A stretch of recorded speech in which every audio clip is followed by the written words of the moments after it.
Hello friends, मैं विजय कुमार आपका स्वागत करता हूं सिंधु घाटी सभ्यता के इस महत्वपूर्ण वीडियो में। मेरे प्यारे दोस्तों, सिंधु सभ्यता का जो ये लुसेंट का सीरीज चल रहा है, इस वीडियो में मैं आपको सिंधु घाटी सभ्यता से आने वाले वैसे प्रश्नों को रखने जा रहा हूं जिससे संबंधित प्रश्न प्रायः परीक्षाओं में पूछे जाते हैं। अभी तक मैंने जितना वीडियो बताया है उसमें कॉन्सेप्ट था और प्रश्न भी थे, मगर इस वीडियो में जितने भी टॉपिक पढ़ाए जाएंगे उससे अधिकतम प्रश्न परीक्षाओं में पूछे जाते हैं। इसीलिए ये वाला जो वीडियो होने वाला है ये बाकी अन्य वीडियो के अपेक्षा सबसे अधिक महत्वपूर्ण होने वाला है परीक्षा के दृष्टिकोण से।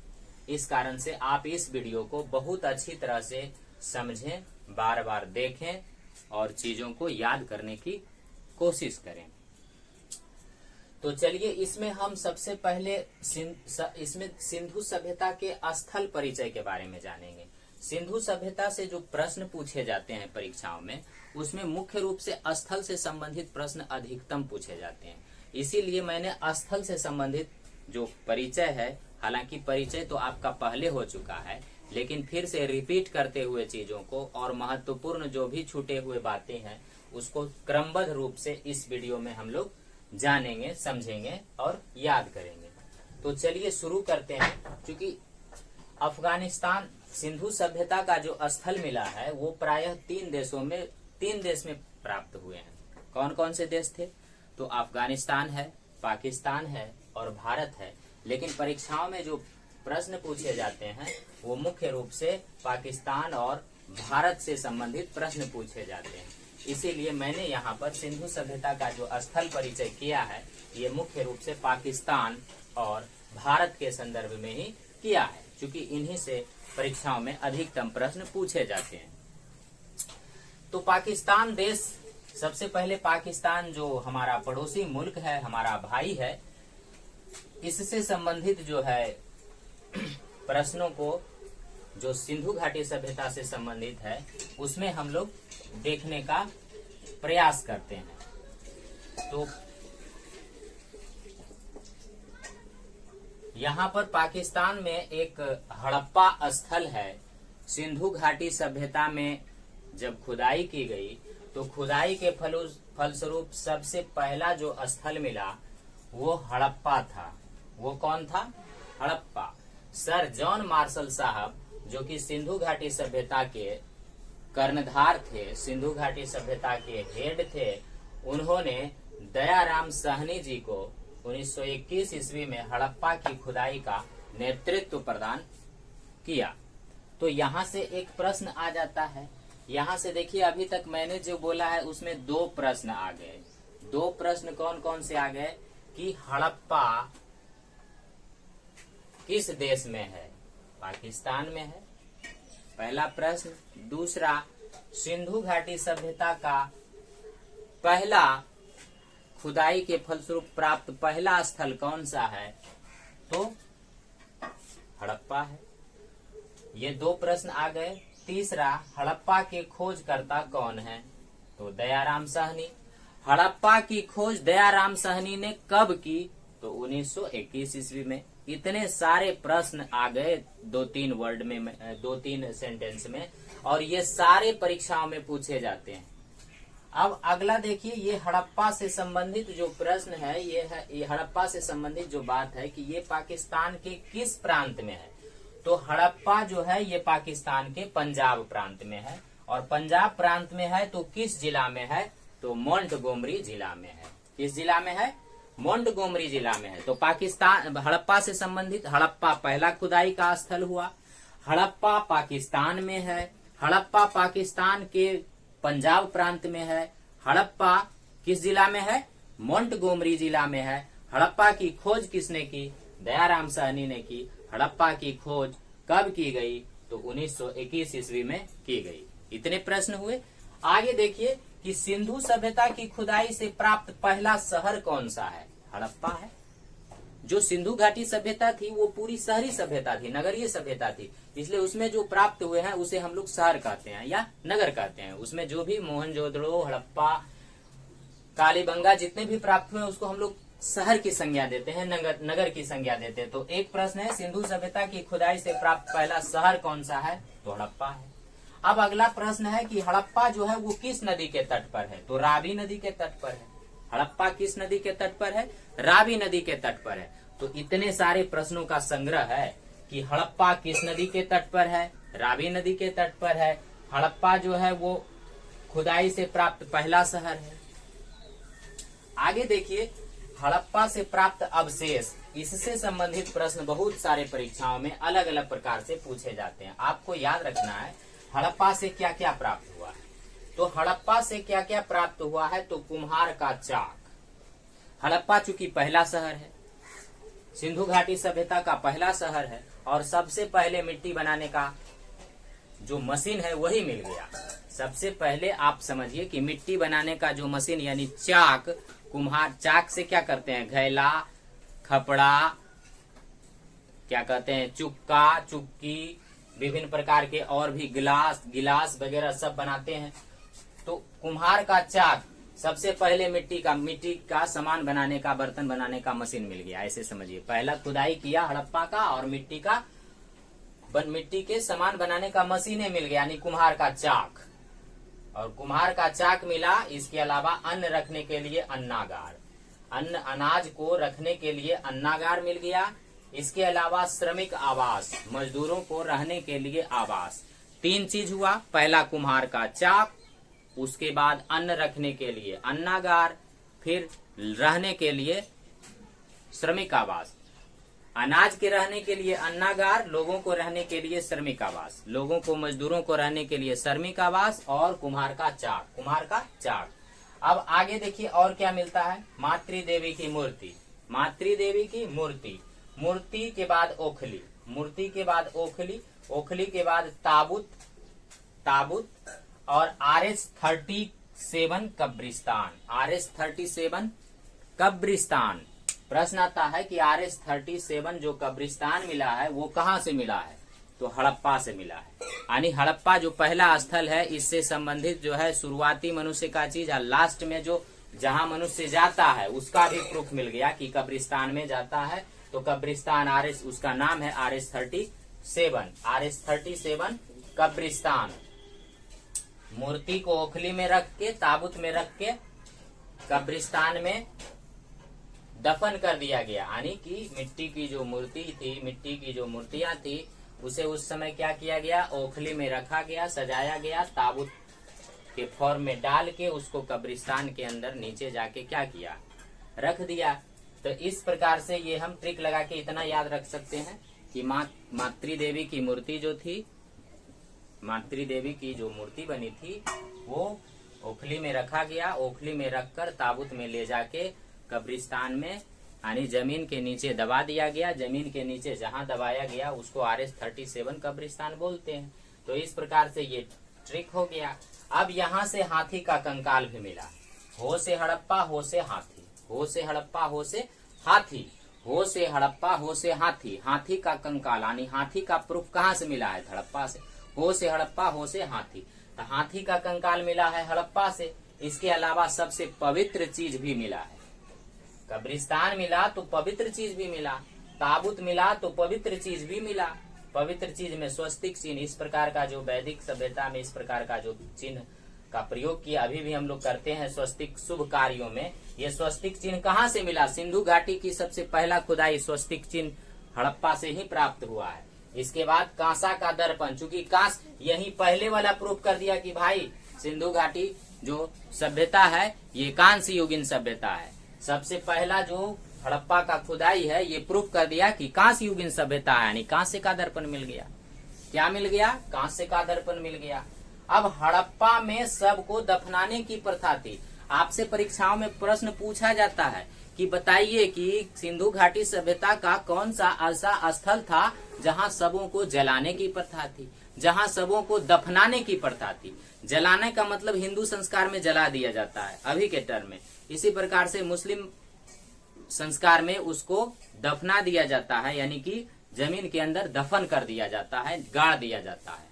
तो दफनाने की जो प्रथा थी वो थी कहाँ? हड़प्पा में। ऐसा समझिए सबसे पहला शहर, मिट्टी का चाक वगैरह कुछ खास प्रोग्रेस नहीं हुआ, तो यहाँ पर जलाने के लिए भी बहुत सारी सुविधाएं नहीं होगी, तो सीधे दफन कर दिया। सीधे क्या कर दिया? दफन कर दिया। ऐसा आप माइंड सेट करके रख सकते हैं कि विशेष सुविधा थी नहीं, पहला शहर में इसी में क्या कर दिया? दफना दिया। तो दफनाने की प्रथा हड़प्पा, मोहनजोदड़ो में जलाने की प्रथा। ऐसे भी याद रख सकते हैं, मोहनजोदड़ो, जो शब्द आता है जलाने की प्रथा, ज शब्द जलाने की प्रथा, यहाँ ज नहीं आता है, यहाँ दफनाने की प्रथा। बेस्ट शहर दो गो है, जुड़वा राजधानी दो गो है, एक हड़प्पा एक मोहनजोदड़ो। हड़प्पा में दफनाने की प्रथा और मोहनजोदड़ो में जलाने की प्रथा, मोहनजोदड़ो में जलाने की प्रथा। तो इस प्रकार से इससे रिलेटेड आपको प्रश्न परीक्षाओं के लिए मैंने मेन चीज बताया। अब चलिए अवशेष के बारे में फिर से बात करते हैं। बताइए हड़प्पा से कौन कौन से अवशेष प्राप्त हुए, मेमोराइज कीजिए। तो हड़प्पा से कुम्हार का चाक मिला, कुम्हार के चाक के बाद जो है अन्नागार, अन्न रखने के लिए अन्नागार, और आदमी यानी श्रमिक के रखने के लिए श्रमिक आवास, श्रमिक के रखने के लिए श्रमिक आवास।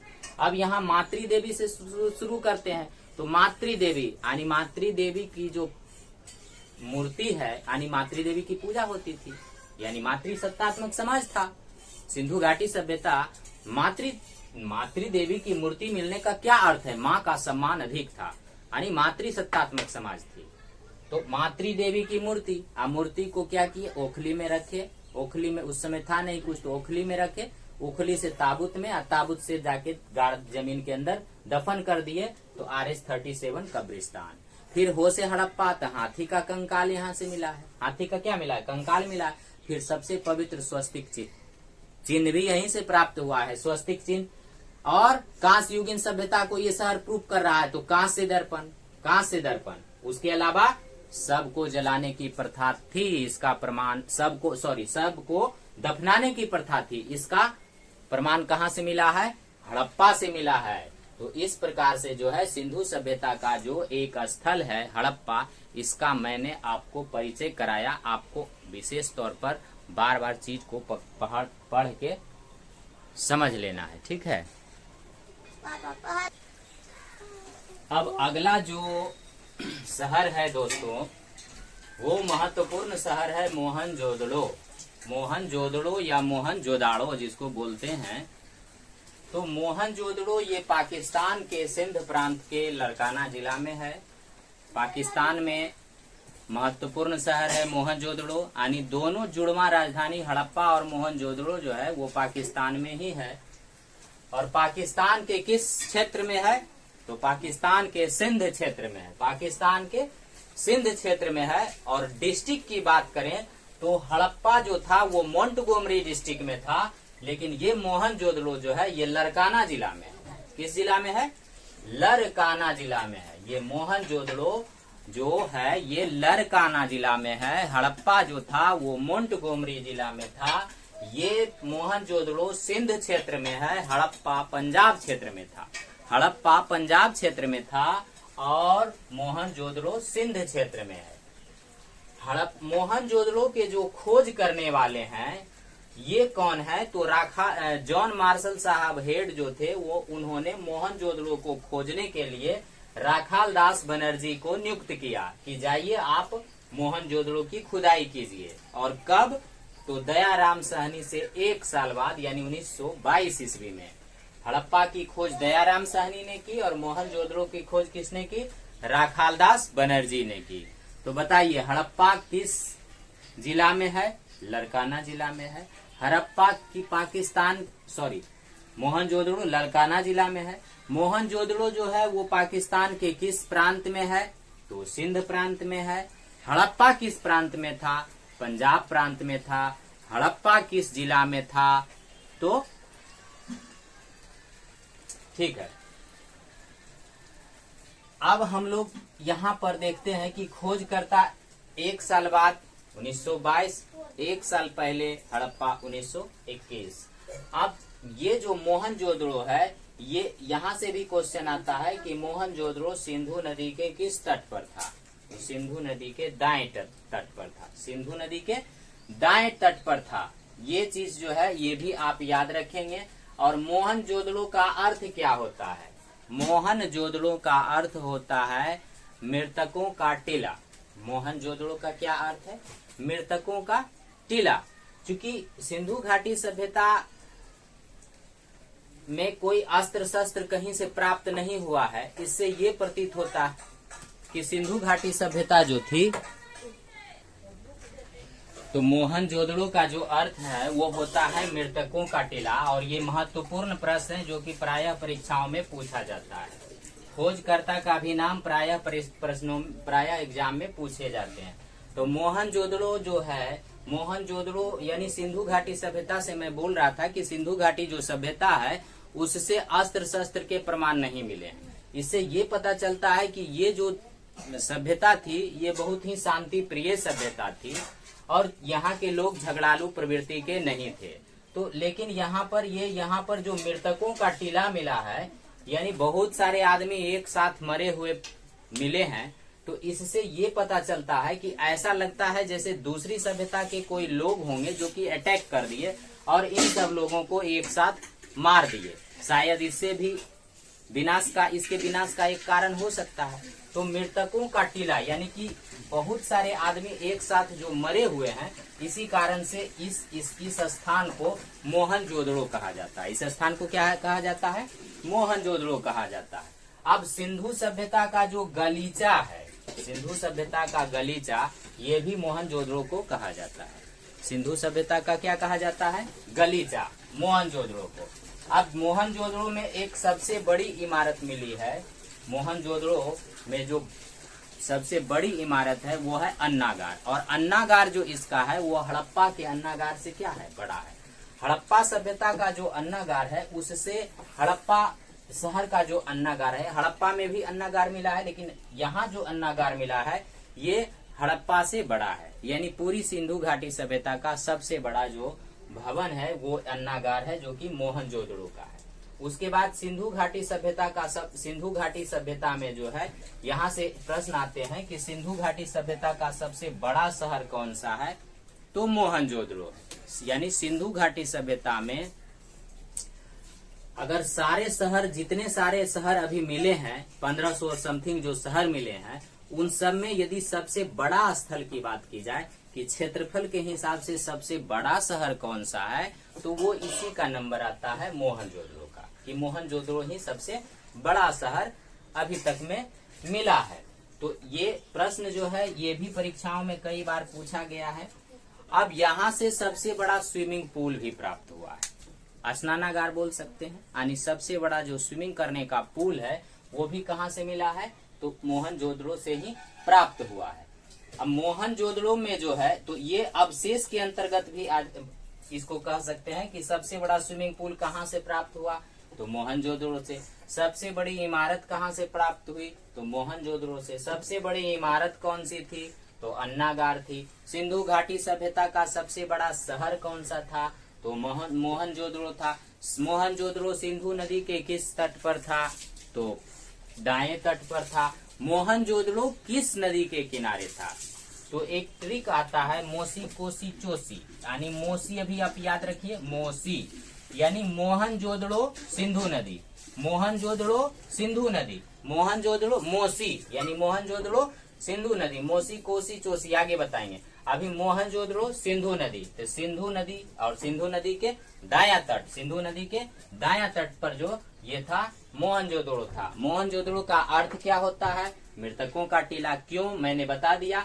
सिंधु सभ्यता का गलीचा किसको कहते हैं? तो मोहनजोदड़ो को कहते हैं। सिंधु सभ्यता का गलीचा मोहनजोदड़ो को कहा जाता है। यहाँ से स्विमिंग पूल का साक्ष्य प्राप्त हुआ है, यहाँ से अन्नागार का साक्ष्य प्राप्त हुआ है, और मोहनजोदड़ो में पहले बताया मैंने कि सबको जलाने की प्रथा थी और हड़प्पा में दफनाने की प्रथा थी। जो से मोहनजोदड़ो, ज से जलाना, ज से जलाना, ज से क्या होगा? जलाना, यानी जलाने की प्रथा कहाँ थी? मोहनजोदड़ो में थी। अब जो मुख्य क्वेश्चन जहाँ परीक्षार्थी फंसते हैं वो चीज है अवशेष। अवशेष को आपको सबसे बढ़िया से याद रखना चाहिए, इसको बार बार रिपीट करिए तभी आपको याद रहेगा। मोहनजोदड़ो से क्या क्या चीज मिला है? तो मोहनजोदड़ो से जो है कांसे की नचनिया मिली है, यानी कांसे की नर्तकी मिली है। नर्तकी मतलब नाचने वाली, मीन्स नचनिया। ठेठी भाषा में, देहाती भाषा में उसको क्या कहते हैं? ठेठा, नचनिया। तो कांसे की जो नचनिया मिली है वो कहाँ से मिली है? मोहनजोदड़ो से मिली है। चूंकि ये कांस्य युगीन सभ्यता थी, कांस्य युगीन सभ्यता थी, तो कांस्य दर्पण मिला था हड़प्पा में। हड़प्पा में क्या मिला था? कांस्य दर्पण। और यहाँ देखिए कांस की नचनिया मिल गई। मोहनजोदड़ो में कांस की नचनिया मिल गई और हड़प्पा में कांस का दर्पण मिल गया था। तो ये दोनों कांस्य युगीन सभ्यता को प्रूफ करता है। इसके अलावा स्वस्तिक चिन्ह भी यहाँ से प्राप्त हुआ है। हड़प्पा से भी बताए थे कि स्वस्तिक चिन्ह प्राप्त हुआ है, ये मैचिंग कर रहा है। उसमें कांस्य दर्पण, इसमें कांसा की नचनिया, स्वस्तिक चिन्ह दोनों से। अब यहाँ पुरोहित आवास मिला है। हड़प्पा से श्रमिक आवास उसका नाम था, यानी हड़प्पा से श्रमिकों के रहने का आवास मिला है, तो यहाँ से पुरोहितों के रहने का आवास मिला है। और इन लोगों का आवास जब मिला है तो सभागार भी मिला है। मोहनजोदड़ो बहुत बड़ा शहर था, तो सभागार तो बड़े शहर में होगा ना। सबसे बड़ा शहर कौन सा था? मोहनजोदड़ो। तो बड़ा शहर में ही ना सभागार होगा, ऐसे सोच सकते हैं। तो सभागार का भी साक्ष्य मिला। तो कितने मैंने बताया? कांस्य युगीन था तो कांसे की नचनिया, उसके बाद स्वस्तिक चिन्ह, पवित्र चिन्ह दोनों से। बड़ा शहर में है तो मिलेगा। पुरोहित, वहां था श्रमिक आवास, यहाँ पुरोहित। बड़े स्थल तो बड़े लोग यहाँ रहते थे, यानी पुरोहित रहते थे, पुरोहित आवास। इसके अलावा बड़ा भवन था, यानी सभागार था। अब यहाँ से देखिए कि ढेर सारा तांबा मिला है, सूती वस्त्र मिला है, श्रृंगी पशु की मोहर मिला है, महाविद्यालय मिला है। इसको आप कैसे याद रख सकते हैं? ऐसा दिमाग लगाइए कि ढेर सारा तांबा को सूती वस्त्र में बांध के, और महाविद्यालय में मोहर भी बंधा हुआ था, और ये सब महाविद्यालय में रखा हुआ था। कहाँ रखा हुआ था? महाविद्यालय में। ढेर सारा तांबा और पशु की मोहर सूती वस्त्र में बांध के विद्यालय में रखा हुआ था। कहाँ रखा हुआ था? विद्यालय में रखा हुआ था। ढेर सारा तांबा और श्रृंगी पशु की मोहरें सूती वस्त्र में बांध के महाविद्यालय में रखा हुआ था, मोहनजोदाड़ो में। कहाँ पर? मोहनजोदाड़ो में। तो मोहनजोदाड़ो के अवशेष हमको प्राप्त हो गए। मोहनजोदाड़ो के बारे में हम समझ गए कि ढेर सारा तांबा और श्रृंगी पशु की मोहरें सूती वस्त्र में बांध के महाविद्यालय में रखी हुई थी। कहाँ? मोहनजोदाड़ो। मोहनजोदाड़ो कांस्य युगीन सभ्यता थी, तो कांसे की नचनिया, पवित्र चिन्ह, स्वस्तिक चिन्ह। मोहनजोदड़ो सबसे बड़ा जगह था जहाँ बड़े लोग रहते थे, तो पुरोहित आवास। और बड़ा जगह होगा वहाँ सभागार तो होगा ही, तो सभागार। तो ये सारे अवशेष हो गए कि यहाँ से हमको मिले हैं। तो इन सब चीजों को आप याद रखें, बार बार पढ़ें, मेरे वीडियो को बार बार रिपीटेड सुने, आपको सारा चीज याद हो जाएगा। और हर एक चीज जो भी पूछेगा एग्जाम में आप क्या करिएगा? बना पाइएगा। मेरे प्यारे दोस्तों, इस स्थल परिचय में अब जो है तीसरे नंबर का जो स्थल है वो है चन्हूदड़ो। कौन सा है? चन्हूदड़ो। चन्हूदड़ो जो है, यानी कि इस वीडियो में आपको इतने सारे परीक्षाओं से संबंधित जो सवाल आते हैं वो आपको देखने को मिलेंगे जिसके बारे में आपने सोचा भी नहीं होगा। यानी इस वीडियो में सिंधु घाटी सभ्यता से भर भर के जो सवाल आते हैं वो सब टेकअप किया हुआ है। ये सारे सवाल सिंधु घाटी सभ्यता से पूछे जाते हैं और ये बहुत इंपॉर्टेंट है।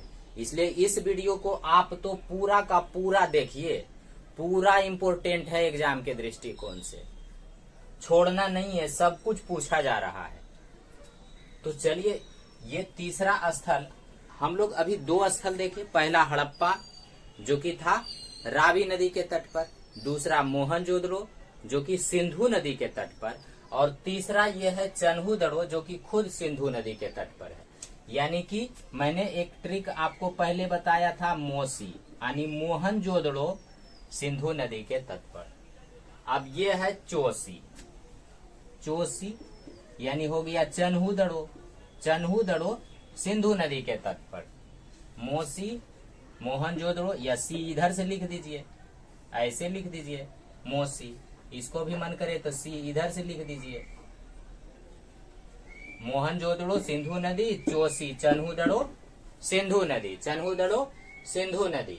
तो ये दोनों जो है ये सिंधु नदी के तट पर मिला है। और ये पाकिस्तान का, ये तीनों कहाँ? पाकिस्तान का।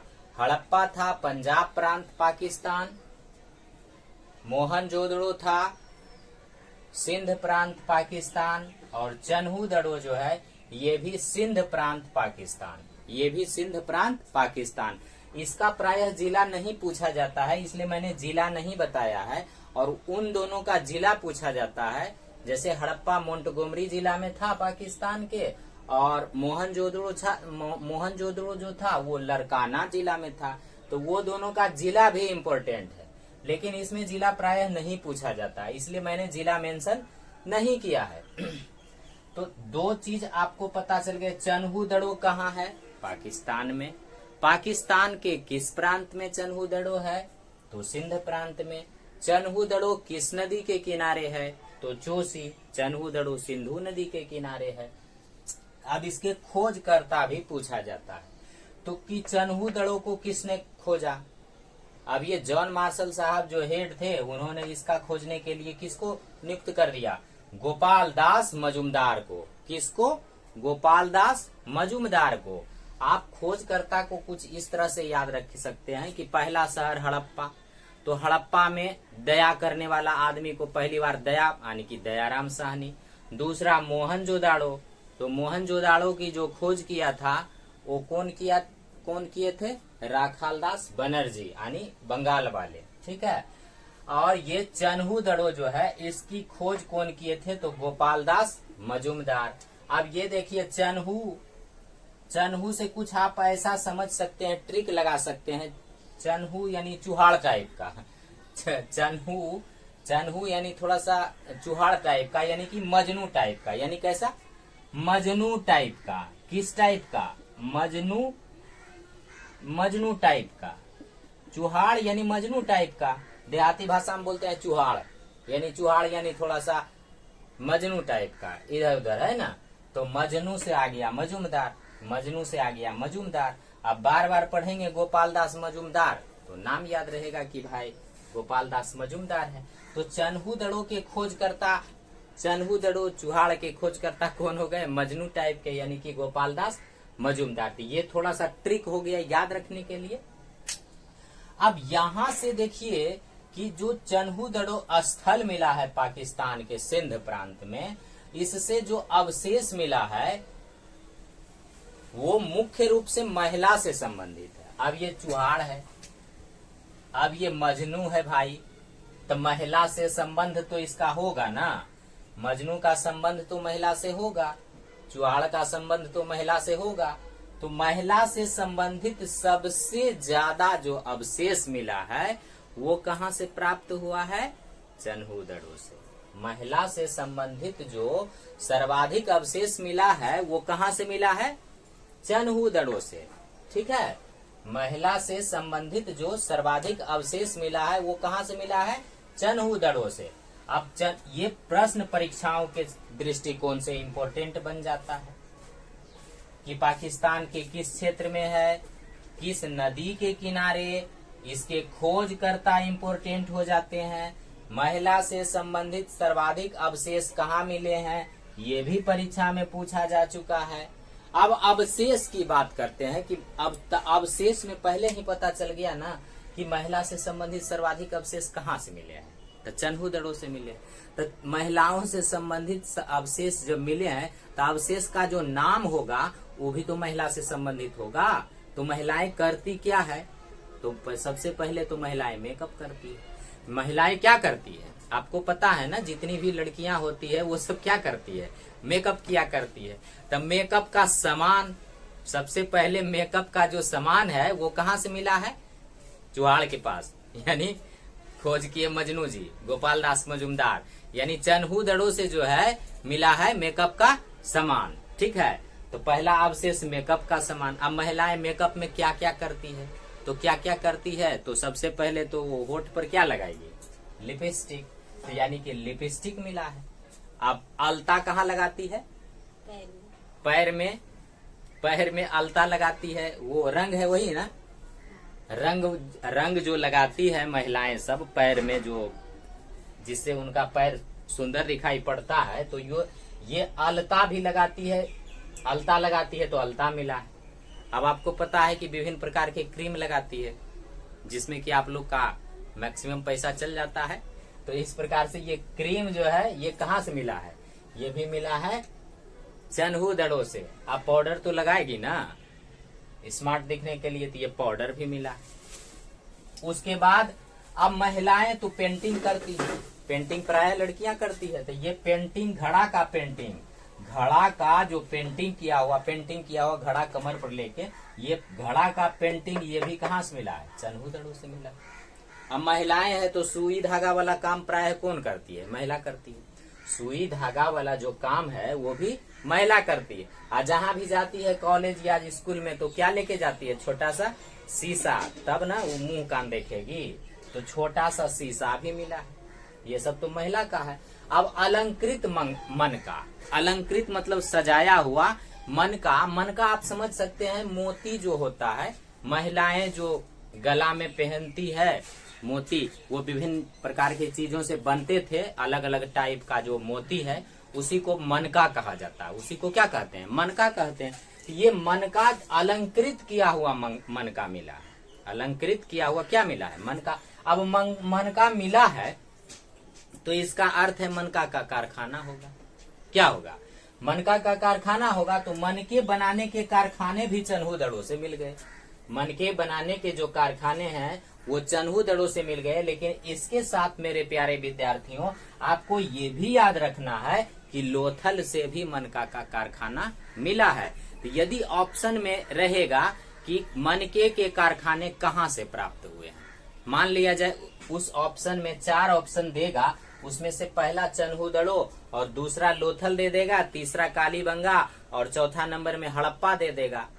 आप 5 में लिख देगा ए तथा बी दोनों, तो आपका आंसर कौन सा होगा, 5 नंबर वाला, ए तथा बी दोनों, यानी चनहु दड़ों और लोथल दोनों से। लोथल को ऐसे ही आप याद रखिए कि लोथल तो एक्चुअल में बंदरगाह था। सिंधु घाटी सभ्यता का बंदरगाह स्थल में सबसे फेमस क्या था, लोथल। तो लोथल बंदरगाह था, विदेशी व्यापार होता था, तो जहां पर व्यापार होगा वहां तो कारखाना होगा ही ना, और खास करके महिलाओं का चीज तो होगा ही। तो मनके बनाने के जो कारखाने थे वो लोथल से भी मिले हैं और चुहाड़ के पास यानी चनहु दड़ों से भी मिले हैं। क्या, तो मनके बनाने के कारखाने। और मोती, मनके क्या होता है, तो मोती समझिए गला में पहनने वाला। तो इस प्रकार से जो है इतने सारे अवशेष प्राप्त हुए हैं महिलाओं से रिलेट करके, ये चनहु दड़ों से, जिसकी खोज गोपाल दास मजूमदार ने की। और इसको याद रखना बहुत ही आसान है, इजी है। अगर थोड़ा सा ध्यान रखें और चीजों को यदि हम पढ़ लें तो परीक्षाओं में आराम से इसमें से कोई भी पूछा जाए तो बता सकते हैं। इसके बाद देखिए एक चीज और आपको इस अवशेष के अंदर गत जो है ये परीक्षाओं में पूछा करता है कि बिल्ली का पीछा करता हुआ कुत्ता, इस प्रकार का जो साक्ष्य है ये कहां से प्राप्त हुआ है, तो ये भी हुआ है चनहु दड़ों से। कहां से, चनहु दड़ों से। थोड़ा सा ट्रिक लगा सकते हैं कि जो चुहाड़ आदमी होता है मजनू टाइप का, वो किसी का पीछा करता हुआ जाता है। समझ लीजिए कि बिल्ली का पीछा कर रहा है कुत्ता कहीं का, समझ गए ना, ये चनहु दड़ों से यहीं से मिला है, बिल्ली का पीछा करता हुआ कुत्ता। तो इस प्रकार से आप जो है अवशेषों के बारे में ध्यान रखेंगे कि कहां से चनहु दड़ों से क्या क्या चीज मिला है, चनहु दड़ों किस नदी के किनारे है, चनहु दड़ों किस देश में है, चनहु दड़ों पाकिस्तान के किस प्रांत में है, किस क्षेत्र में है, चनहु दड़ों किस नदी के किनारे है, चनहु दड़ों की खोज किसने की, गोपाल दास मजूमदार। चनहु दड़ों में अधिकतर कहाँ किसके समान मिले हैं अवशेष के रूप में, महिलाओं के समान जो अवशेष मिले हैं उसमें क्या क्या चीज है, तो मेकअप का सामान है, लिपस्टिक है, अलता है, क्रीम है, पाउडर है, उसके बाद उसके पास पेंटिंग है, सुई धागा है, छोटा सा शीशा है, अलंकृत मनका है गला के लिए। मनके बनाने के कारखाने भी कहाँ से मिले हैं, चनहु दड़ों से मिले हैं। इसके अलावा लोथल से भी मिले हैं और बिल्ली का पीछा करता हुआ कुत्ता तो आपको पक्का याद रखना है कि ये कहाँ से मिला है, चनहु दड़ों से मिला है। अब इतने सारे चीजों में आपको एक बात तो समझ में जरूर आई होगी कि भाई जिस प्रांत में, जिस स्थल में कारखाना है, जिस स्थल में कारखाना है, क्या वो गांव होगा? नहीं होगा ना। वो गांव होगा ही नहीं, वो तो शहर होगा। और शहर में भी क्या होगा? इंडस्ट्रियल एरिया होगा। क्या होगा? इंडस्ट्रियल एरिया होगा, मतलब औद्योगिक शहर होगा। तो पूरी की पूरी सिंधु घाटी जो सभ्यता है, उस सिंधु घाटी सभ्यता के स्थलों में से किस स्थल को औद्योगिक शहर के नाम से जाना जाता है? तो वो है हमारा चन्हूदड़ो। क्वेश्चन एग्जाम में आता है कि औद्योगिक शहर किसे कहते हैं? चन्हूदड़ो। औद्योगिक शहर किसे कहते हैं? चन्हूदड़ो। दुर्ग रहित शहर किसे कहा जाता है? एक खासियत था इस शहर के अंदर, इतना विकसित होने के बावजूद, इतना अच्छा चीज होने के बावजूद, ये शहर चारों तरफ से बाउंड्री से घेरा हुआ नहीं था। इस चीज को आप याद रखिए, या इसे यूं ट्रिक में आप समेट के रख सकते हैं कि महिलाओं का से संबंधित सारे चीज मिले हैं, लेकिन महिलाओं के लिए जो है इस शहर की एक खासियत थी, सुरक्षा के लिए पूर्ण व्यवस्था नहीं था। कुछ इस प्रकार से सोच सकते हैं, वरना सीधे याद रख सकते हैं कि भाई इसके चारों ओर बाउंड्री नहीं थी, इसके चारों ओर दीवार नहीं थी। तो चारों ओर जब दीवार नहीं थी तो इसको दुर्ग रहित कहा जाता है। इसको क्या कहा जाता है? दुर्ग रहित। तो यहां से क्वेश्चन एग्जाम में आता है कि दुर्ग रहित शहर किसे कहा जाता है? चन्हूदड़ो। दुर्ग रहित शहर किसे कहा जाता है? चन्हूदड़ो। दुर्ग था नहीं, चुहाड़ सब भाग जाता होगा इधर से उधर, उधर से इधर। समझ रहे ना? मतलब दुर्ग रहित शहर किसे कहते हैं? चन्हूदड़ो का कहते हैं। अब देखिए, यहाँ दुर्ग रहित के बारे में मैंने डिस्क्रिप्ट थोड़ा सा कर दिया है कि सिंधु घाटी सभ्यता के सभी शहर के चारों ओर बाउंड्री थी, मगर एकमात्र शहर जो चन्हूदड़ो था उसके चारों ओर बाउंड्री नहीं थी।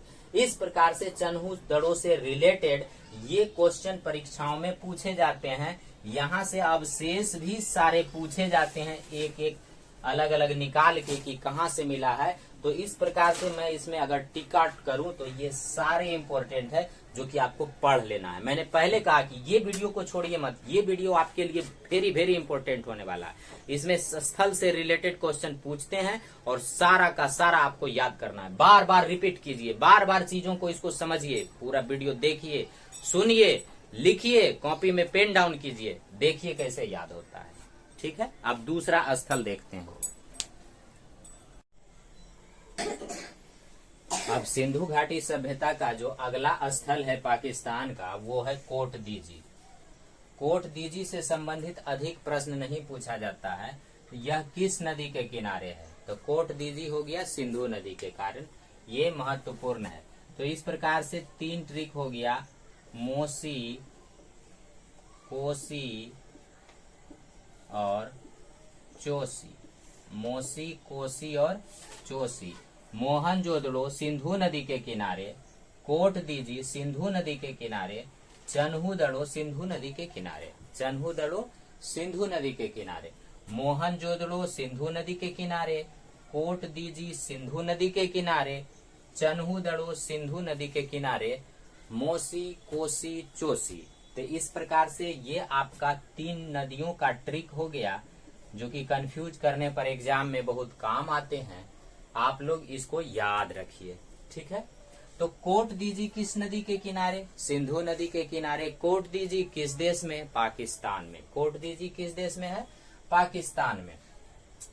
अब यहाँ सुत कांगेडोर, पाकिस्तान का एक और सबसे इम्पोर्टेंट जो स्थल है सिंधु घाटी सभ्यता का, वो है सुत कांगेडोर। सुत कांगेडोर, इसके बारे में आप पहले से परिचित हैं कि सिंधु घाटी सभ्यता का जो सबसे पश्चिमी स्थल है बलूचिस्तान में, दक्षिणी बलूचिस्तान में पड़ता है, और यही है सुत कांगेडोर। सुत कांगेडोर जो है ये बंदरगाह के लिए फेमस था। ये बंदरगाह एक बंदरगाह भी है। बंदरगाह शहर जब आप सिंधु घाटी सभ्यता का पढ़िएगा तो उसमें मुख्य रूप से 3 बंदरगाह, सबसे टॉप में जो बंदरगाह का नाम आता है वो है लोथल, उसके बाद सूतकांगेडोर और फिर रंगपुर। ये 3 शहर जो है ये बंदरगाह शहर है, जो कि एग्जामों में पूछे जाते हैं कि इनमें से कौन सा बंदरगाह शहर है। तो आप एक देखे कि सूतकांगेडोर बंदरगाह शहर है, आपने पहले देखा कि लोथल भी एक बंदरगाह शहर है, आगे रंगपुर जो पढ़ेंगे वो भी एक बंदरगाह है। तो इस प्रकार से आपको याद रखना है कि सिंधु घाटी सभ्यता में बंदरगाह शहर कितने, 3 बंदरगाह शहर, लोथल, रंगपुर और सूतकांगेडोर। इस प्रकार से जो है ये हो गया। अब यहाँ देखिए ये सूतकांगेडोर पहले ही बताए हैं कि ये दास्क नदी के किनारे है। किस नदी के किनारे है? दास्क नदी के किनारे। सूतकांगेडोर जो कि पश्चिमी स्थल है सिंधु घाटी सभ्यता का, ये दास्क नदी के किनारे है। उत्तरी वाला जो मांदा है वो चिनाब नदी के किनारे है। नीचे वाला जो दायमाबाद है, दक्षिण सबसे दक्षिणी स्थल, वो महाराष्ट्र में पड़ता है। सबसे दक्षिणी स्थल दायमाबाद कहाँ है? महाराष्ट्र में है। ठीक है। और आगे देखते हैं कि ये जो अवशेष सूतकांगेडोर से अवशेष क्या क्या चीज के मिले हैं। तो यहाँ पर कलश समाधान नाम, आप लोग इस नाम को देख के अर्थ लगा सकते हैं कि कलश समाधान यानी कलश में सब मतलब जब आदमी मर जाता है तो उसको हम लोग लाश को क्या बोलते हैं? सब बोलते हैं। तो सब आधान यानी कलश के अंदर सब, कलश के अंदर सब का जो अवशेष प्राप्त हुआ है कि कहाँ पर कलश समाधान, इसको कलश समाधान बोला जाता है, ये कहाँ से प्राप्त हुआ है? तो सूतकांगेडोर से। अब देखिए कि कलश समाधान क्यों बोला जाता था। उस समय मिट्टी के बर्तन बनते थे, मिट्टी के बर्तन में कलश बनाया जाता था। कलश एक छोटा छोटा कलश भी बनता है, लेकिन यहाँ छोटा छोटा कलश नहीं। ये कलश समाधान का क्या अर्थ हुआ? कलश समाधान का अर्थ हुआ कि जब आदमी को कलश के अंदर रखेगा तो कलश का आकार छोटा तो होगा नहीं, यानी समझिए बड़ा सा कलश इतना बड़ा बनाया जाता था जिसमें आदमी अट जाए, और मरने के बाद आदमी को कलश के अंदर क्या कर दिया जाता था? रख दिया जाता था। रख के उसको गाड़ दिया जाता था, जमीन में दफन कर दिया जाता था। और ऐसे ही कलश समाधान कहाँ से मिले हैं? तो सूतकांगेडोर से। कहाँ से? सूतकांगेडोर से। इसके अलावा तराजू मिला है। तराजू में जो माप का, तौल का जो अनुपात था वो 16 के अनुपात में चलता था, इसका साक्ष्य मिला है। तो मापने वाला तराजू का साक्ष्य भी सूतकांगेडोर से मिला है।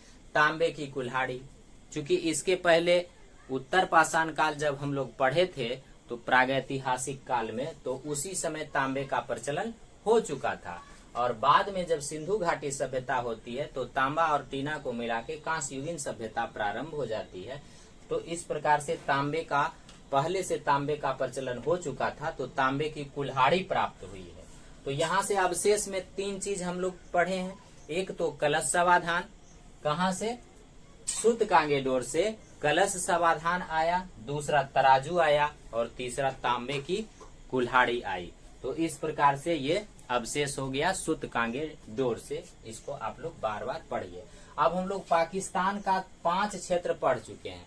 हड़प्पा पढ़े, मोहनजोदड़ो पढ़े, उसके अलावा कोटदीजी पढ़े, सूतकांगेडोर पढ़े, और अब हम लोगों को क्या पढ़ना है? तो भारत के अंदर का स्थल के बारे में पढ़ना है कि भारतीय स्थल में कौन कौन इम्पोर्टेंट जो है उसको हम लोग अब देखते हैं।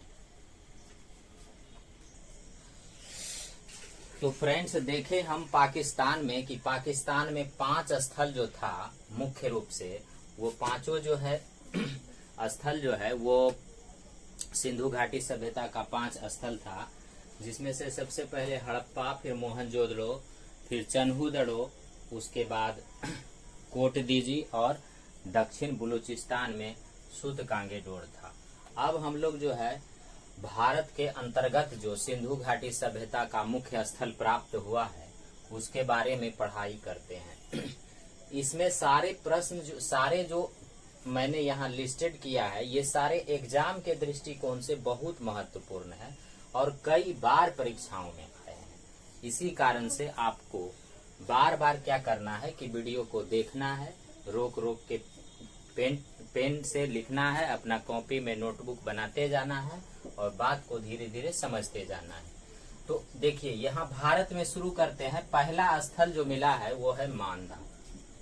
इसके बारे में आप पढ़े हैं कि मांदा जो है ये पिछला वीडियो में मैंने इसका पूरा डिस्क्रिप्शन दिया है इन सब चीजों को। उसके यदि आपको ये वीडियो देखने से पहले पीछे का भी वीडियो देख लें। सिंधु सभ्यता से रिलेटेड मेरा जो वीडियो 2-3 वीडियो पहले लॉन्च हो चुका है, उसको आप लोग यदि देख लेंगे तो कॉन्सेप्ट पूरी तरह से उतर जाएगा, फिर इस वीडियो को समझने में और आसानी होगी। तो देखिए मांदा भारत का मिला हुआ जो एक स्थल है वो है मांदा। मांदा के बारे में परीक्षाओं में क्या आता है कि सिंधु घाटी सभ्यता का सबसे उत्तरी स्थल कौन सा है। तो यहाँ से एक परीक्षा के लिए इम्पोर्टेंट हो गया कि सिंधु घाटी सभ्यता का सबसे उत्तरी स्थल कौन सा है, तो मांदा। अब मांदा किस राज्य में है, जम्मू कश्मीर में है। और मांदा किस नदी के किनारे है, तो चिनाब नदी के किनारे। ये इम्पोर्टेंट है, ये दोनों अधिक इम्पोर्टेंट है, ये भी इम्पोर्टेंट है। तो आप इन तीनों को याद रखिए। अगला जो भारत का स्थल है वो है रोपड़। रोपड़ के बारे में मैंने पिछले वीडियो में बताया है कि स्वतंत्रता के बाद खोजा गया यह सिंधु घाटी का सबसे पहला शहर है। और ये कहाँ है, पंजाब में। पंजाब के 2 भाग बन गए विभाजन के बाद, एक भाग पाकिस्तान, एक भाग भारत में रहा। तो भारत में जो पंजाब है उस पंजाब में रोपड़, और पाकिस्तान में जो पंजाब है उस पंजाब में हड़प्पा मिला है। तो रोपड़ कहाँ, पंजाब में सतलज नदी के किनारे। रोपड़ कहाँ है, पंजाब में है। यहाँ से परीक्षा के ये इम्पोर्टेंट क्वेश्चन बनते हैं कि रोपड़ किस राज्य में है, पंजाब में है। अब रोपड़ किस नदी के किनारे है, ये फिर एक इम्पोर्टेंट क्वेश्चन परीक्षा में आता है। तो रोपड़ सतलज नदी के किनारे। रोपड़ किस नदी के किनारे, सतलज नदी के किनारे।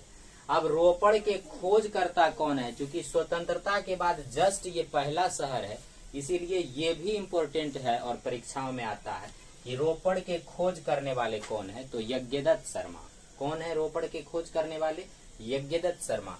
थोड़ा ऐसे सोच सकते हैं कि स्वतंत्रता के बाद सबसे पहले सिंधु घाटी सभ्यता का स्थल खोदा गया, यज्ञ किया गया, खोदा गया, यज्ञ किया गया, यानी यज्ञदत्त शर्मा। यानी क्या हो गया, यज्ञदत्त शर्मा। और स्वतंत्रता के जस्ट बाद यानी 1950 के बाद, तो 1953 से 1956 के बीच, ये परीक्षा की दृष्टि से इम्पोर्टेंट है। स्वतंत्रता के बाद सिंधु सभ्यता का खोजा गया पहला स्थल ये है, ये परीक्षाओं में पूछा जाता है। अब आदमी के साथ ये क्वेश्चन आता है परीक्षा में कि आदमी के साथ जो है कुत्ते को दफनाने का साक्ष्य किस शहर से मिला है।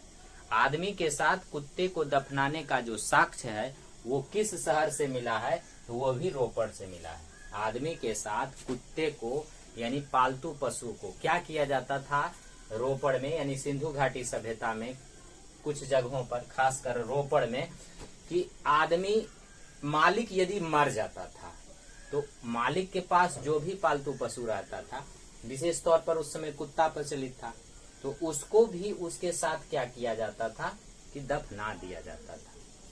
ऐसा मत समझिएगा कि पालतू पशु मर जाता था तो आदमी को दफना दिया जाता था, ये बात नहीं है। यदि आदमी मालिक ही मर जाए तो उसके पालतू पशु को क्या किया जाता था, तो उसके साथ में दफन कर दिया जाता था। एक साथ मिले हैं कुत्ता और आदमी का साक्ष्य। तो ऐसी प्रथा कहाँ थी, रोपड़ में थी। ऐसी प्रथा कहाँ थी, स्वतंत्रता के बाद खोजा गया पहला स्थल रोपड़ में थी। अब यहाँ से एक अवशेष प्राप्त हुए हैं तांबे की कुल्हाड़ी। तांबे की कुल्हाड़ी का अवशेष जो है ये रोपड़ से मिला है। आपने इसके पहले जस्ट पढ़ा कि यदि पाकिस्तान की बात करते हैं तो पाकिस्तान में तांबे की कुल्हाड़ी का अवशेष कहाँ से मिला है, तो सबसे पश्चिमी पूरा स्थल सिंधु घाटी का सभ्यता का जो कि है सूतकांगेडोर। तो सूतकांगेडोर से जो है वो तांबे की कुल्हाड़ी मिली है, और इसके अलावा जो है रोपड़ से भी तांबे की कुल्हाड़ी मिली है। ये दोनों जगह इम्पोर्टेंट है। स्वतंत्रता के बाद खोजा गया पहला स्थल रोपड़ है, जहां से तांबे की कुल्हाड़ी का साक्ष्य मिला है। ये पहला स्थल होने के कारण स्वतंत्रता के बाद इम्पोर्टेंट बन जाता है। और सूतकांगेडोर सिंधु घाटी सभ्यता का सबसे पश्चिमी पूरा स्थल है, इसी कारण से वो इम्पोर्टेंट बन जाता है। और सूतकांगेडोर से भी तांबे की कुल्हाड़ी का साक्ष्य मिला है। अब हम नेक्स्ट भारत का तीसरा स्थल देखते हैं। अब सिंधु घाटी सभ्यता का जो अगला स्थल है भारत में वो है राखीगढ़ी। और राखीगढ़ी और बनवाली, ये दोनों जो स्थल है, इस बनवाली को बनावली भी कहते हैं। बनवाली का एक अन्य नाम बनावली, और ये है राखीगढ़ी। तो राखीगढ़ी और बनावली या बनवाली जो है ये दोनों हरियाणा में है। ये दोनों कहाँ है? हरियाणा में है, हरियाणा के हिसार में है। इसको आप थोड़ा सा ट्रिक से ऐसे याद रख सकते हैं कि हरियाणा में लड़कियों की संख्या भारत में सबसे अधिक हरियाणा में है। लड़कियों की जो संख्या है वो सबसे अधिक कहाँ है भारत में? हरियाणा में है। तो हरियाणा में बहन से राखी बंधवाली, हरियाणा में बहन से राखी बंधवाली, हरियाणा में राखी बंधवाली, हरियाणा में राखी बंधवाली, यानी राखीगढ़ी और बंधवाली ये दोनों कहाँ है? हरियाणा। राखीगढ़ी और बनवाली दोनों कहाँ है? हरियाणा। और दोनों जो है वो हरियाणा के हिसार में, दोनों जो है वो हरियाणा के हिसार में है। तो इस प्रकार से एक ट्रिक से हमको ये दोनों का जगह याद हो गया कि हरियाणा में राखी बंधवाली, यानी हरियाणा के हिसार में राखी बंधवाली, हरियाणा के हिसार में राखी यानी राखीगढ़ी, और बंधवाली यानी कि बनवाली या बनावली। ये ट्रिक से याद हो गया। अब यहाँ देखिए, अब राखीगढ़ी के बारे में हम अलग से पढ़ते हैं। ये राखीगढ़ी जो हरियाणा का जगह है, ये हरियाणा हिसार में घग्घर नदी के किनारे है। किस नदी के किनारे? घग्घर नदी के किनारे। राखी जो है राखीगढ़ी वो घग्घर नदी के किनारे है। अब राखीगढ़ी के खोजकर्ता कौन है? तो राखीगढ़ी के जो खोजकर्ता हैं वो सूरजभान जी हैं। कौन है? ये हमारे सूरजभान जी, यानी राखीगढ़ी के खोजकर्ता हो गए सूरजभान। अब आपको याद कैसे रखना है? तो देखिए ऐसे याद रख सकते हैं कि हरियाणा में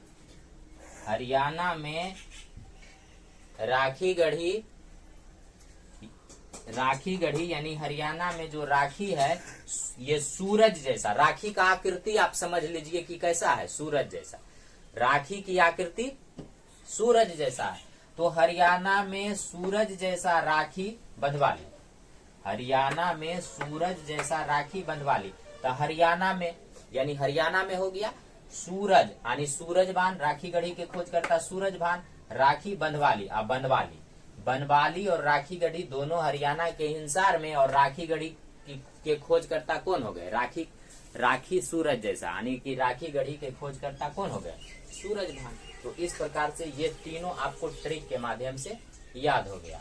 अब यहाँ देखिए, राखीगढ़ी के खोजकर्ता हो गए सूरजभान। अब राखीगढ़ी में जो अवशेष प्राप्त हुए हैं वो ताम्र उपकरण, राखीगढ़ी में जो अवशेष प्राप्त हुए हैं वो कौन सा? ताम्र उपकरण के अवशेष प्राप्त हुए हैं। इससे पहले आपने देखा था कि रोपड़ में और सूतकांगेडोर, रोपड़ भारत का और सूतकांगेडोर पाकिस्तान बलूचिस्तान का जो जगह था, वहां से तांबे की कुल्हाड़ी प्राप्त हुई थी और यहाँ से ताम्र उपकरण प्राप्त हुए हैं, यानी ताम्र के कुछ कुछ अलग अलग पदार्थ बने हुए प्राप्त हुए हैं यहाँ से। यानी ये सब चीज ये दिखाता है कि सिंधु घाटी सभ्यता में तांबा का महत्व था, यानी तांबा का लोग प्रयोग करते थे। तो राखीगढ़ी में अवशेष में पूछेगा तो ताम्र उपकरण, रोपड़ में तांबा की कुल्हाड़ी, उसके पहले सूतकांगेडोर में भी तांबे की कुल्हाड़ी। तो ये सब जो है हम लोगों को टैली कर करके बार बार पढ़ना है, उससे हमको क्या होगा? याद होगा। आगे देखिए, एक क्वेश्चन यहाँ पर पूछा करता है कि भारत में स्थित सिंधु घाटी सभ्यता का सबसे बड़ा स्थल कौन सा है? तो यही है राखीगढ़ी। ये इम्पोर्टेंट हो गया, परीक्षा में कई बार आया है। भारत में स्थित सिंधु घाटी सभ्यता का सबसे बड़ा स्थल कौन सा है? राखीगढ़ी। अब हम आपसे पूछते हैं, बताइए कि पूरा सिंधु घाटी सभ्यता का सबसे बड़ा स्थल कौन सा है? चलिए बोलिए कि सिंधु घाटी सभ्यता का सबसे बड़ा स्थल कौन सा है? चलिए अब हम बताते हैं। सही बोले कि पूरी सिंधु घाटी का जो सबसे बड़ा स्थल या सबसे बड़ा शहर है वो है मोहनजोदाड़ो, जहां सबों को जलाने की प्रथा थी। मोहनजोदड़ो या मोहनजोदाड़ो जो भी है, मोहनजोदड़ो जो है वो पूरी सिंधु घाटी सभ्यता का, यानी पूरी जितनी भी सिंधु घाटी सभ्यता इस तरह से थी, जो सिंधु घाटी सभ्यता यहाँ अफगानिस्तान,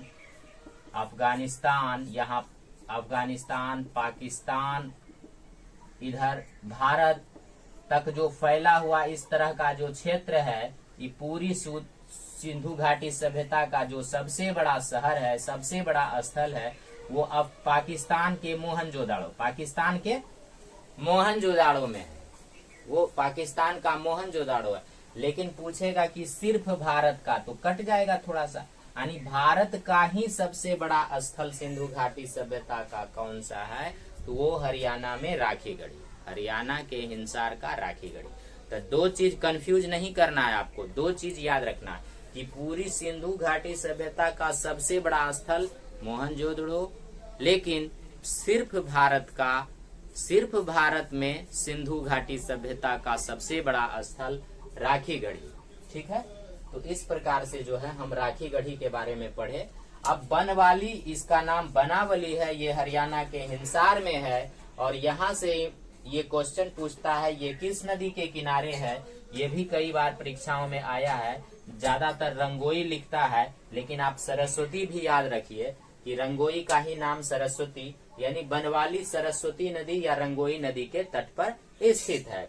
बनवाली कहाँ है? सरस्वती या रंगोई नदी के तट पर। बनवाली सरस्वती या रंगोई नदी के तट पर स्थित है हरियाणा में। हरियाणा में दो स्थल पड़े, राखीगढ़ी और बनवाली, दोनों हरियाणा के हिसार में। बनवाली सरस्वती नदी के किनारे, राखीगढ़ी घग्गर नदी के किनारे। अब देखिए बनवाली से अवशेष क्या मिला है, बनवाली से अवशेष क्या मिला है? तो इससे जो अवशेष इसके नाम के विपरीत मिला है। देखिए इसका नाम तो बहुत अच्छा है, बनवाली या बनावली, लगता है कि पूरा बना हुआ है, पूरा बना हुआ है, लेकिन पूरा विकसित है, लेकिन ऐसा नहीं है। इसका उल्टा सब कुछ मिला है। देखिए यहाँ पर सबसे पहले मिट्टी के हल प्राप्त हुए। ये क्वेश्चन आपसे परीक्षा में पूछा जाता है कि मिट्टी के हल जो कि खिलौने के रूप में प्राप्त हुआ है, तो खिलौने के रूप में मिट्टी के हल की प्राप्ति कहाँ से हुई है? बनवाली या बनावली, बनवाली या बनावली। तो बनवाली लगता है बड़ा, लेकिन यहाँ मिट्टी का हल प्राप्त हुआ है। तो मिट्टी का जो हल है वो खिलौने के रूप में कहाँ से प्राप्त हुआ है? बनवाली से। ये परीक्षा में आता है, इसको आप याद रखें। अब यहाँ देखिए नाम तो है बनावली, लेकिन यहाँ इस शहर का जो कंस्ट्रक्शन है वो सिंधु घाटी सभ्यता के अन्य शहरों की अपेक्षा काफी कम विकसित है।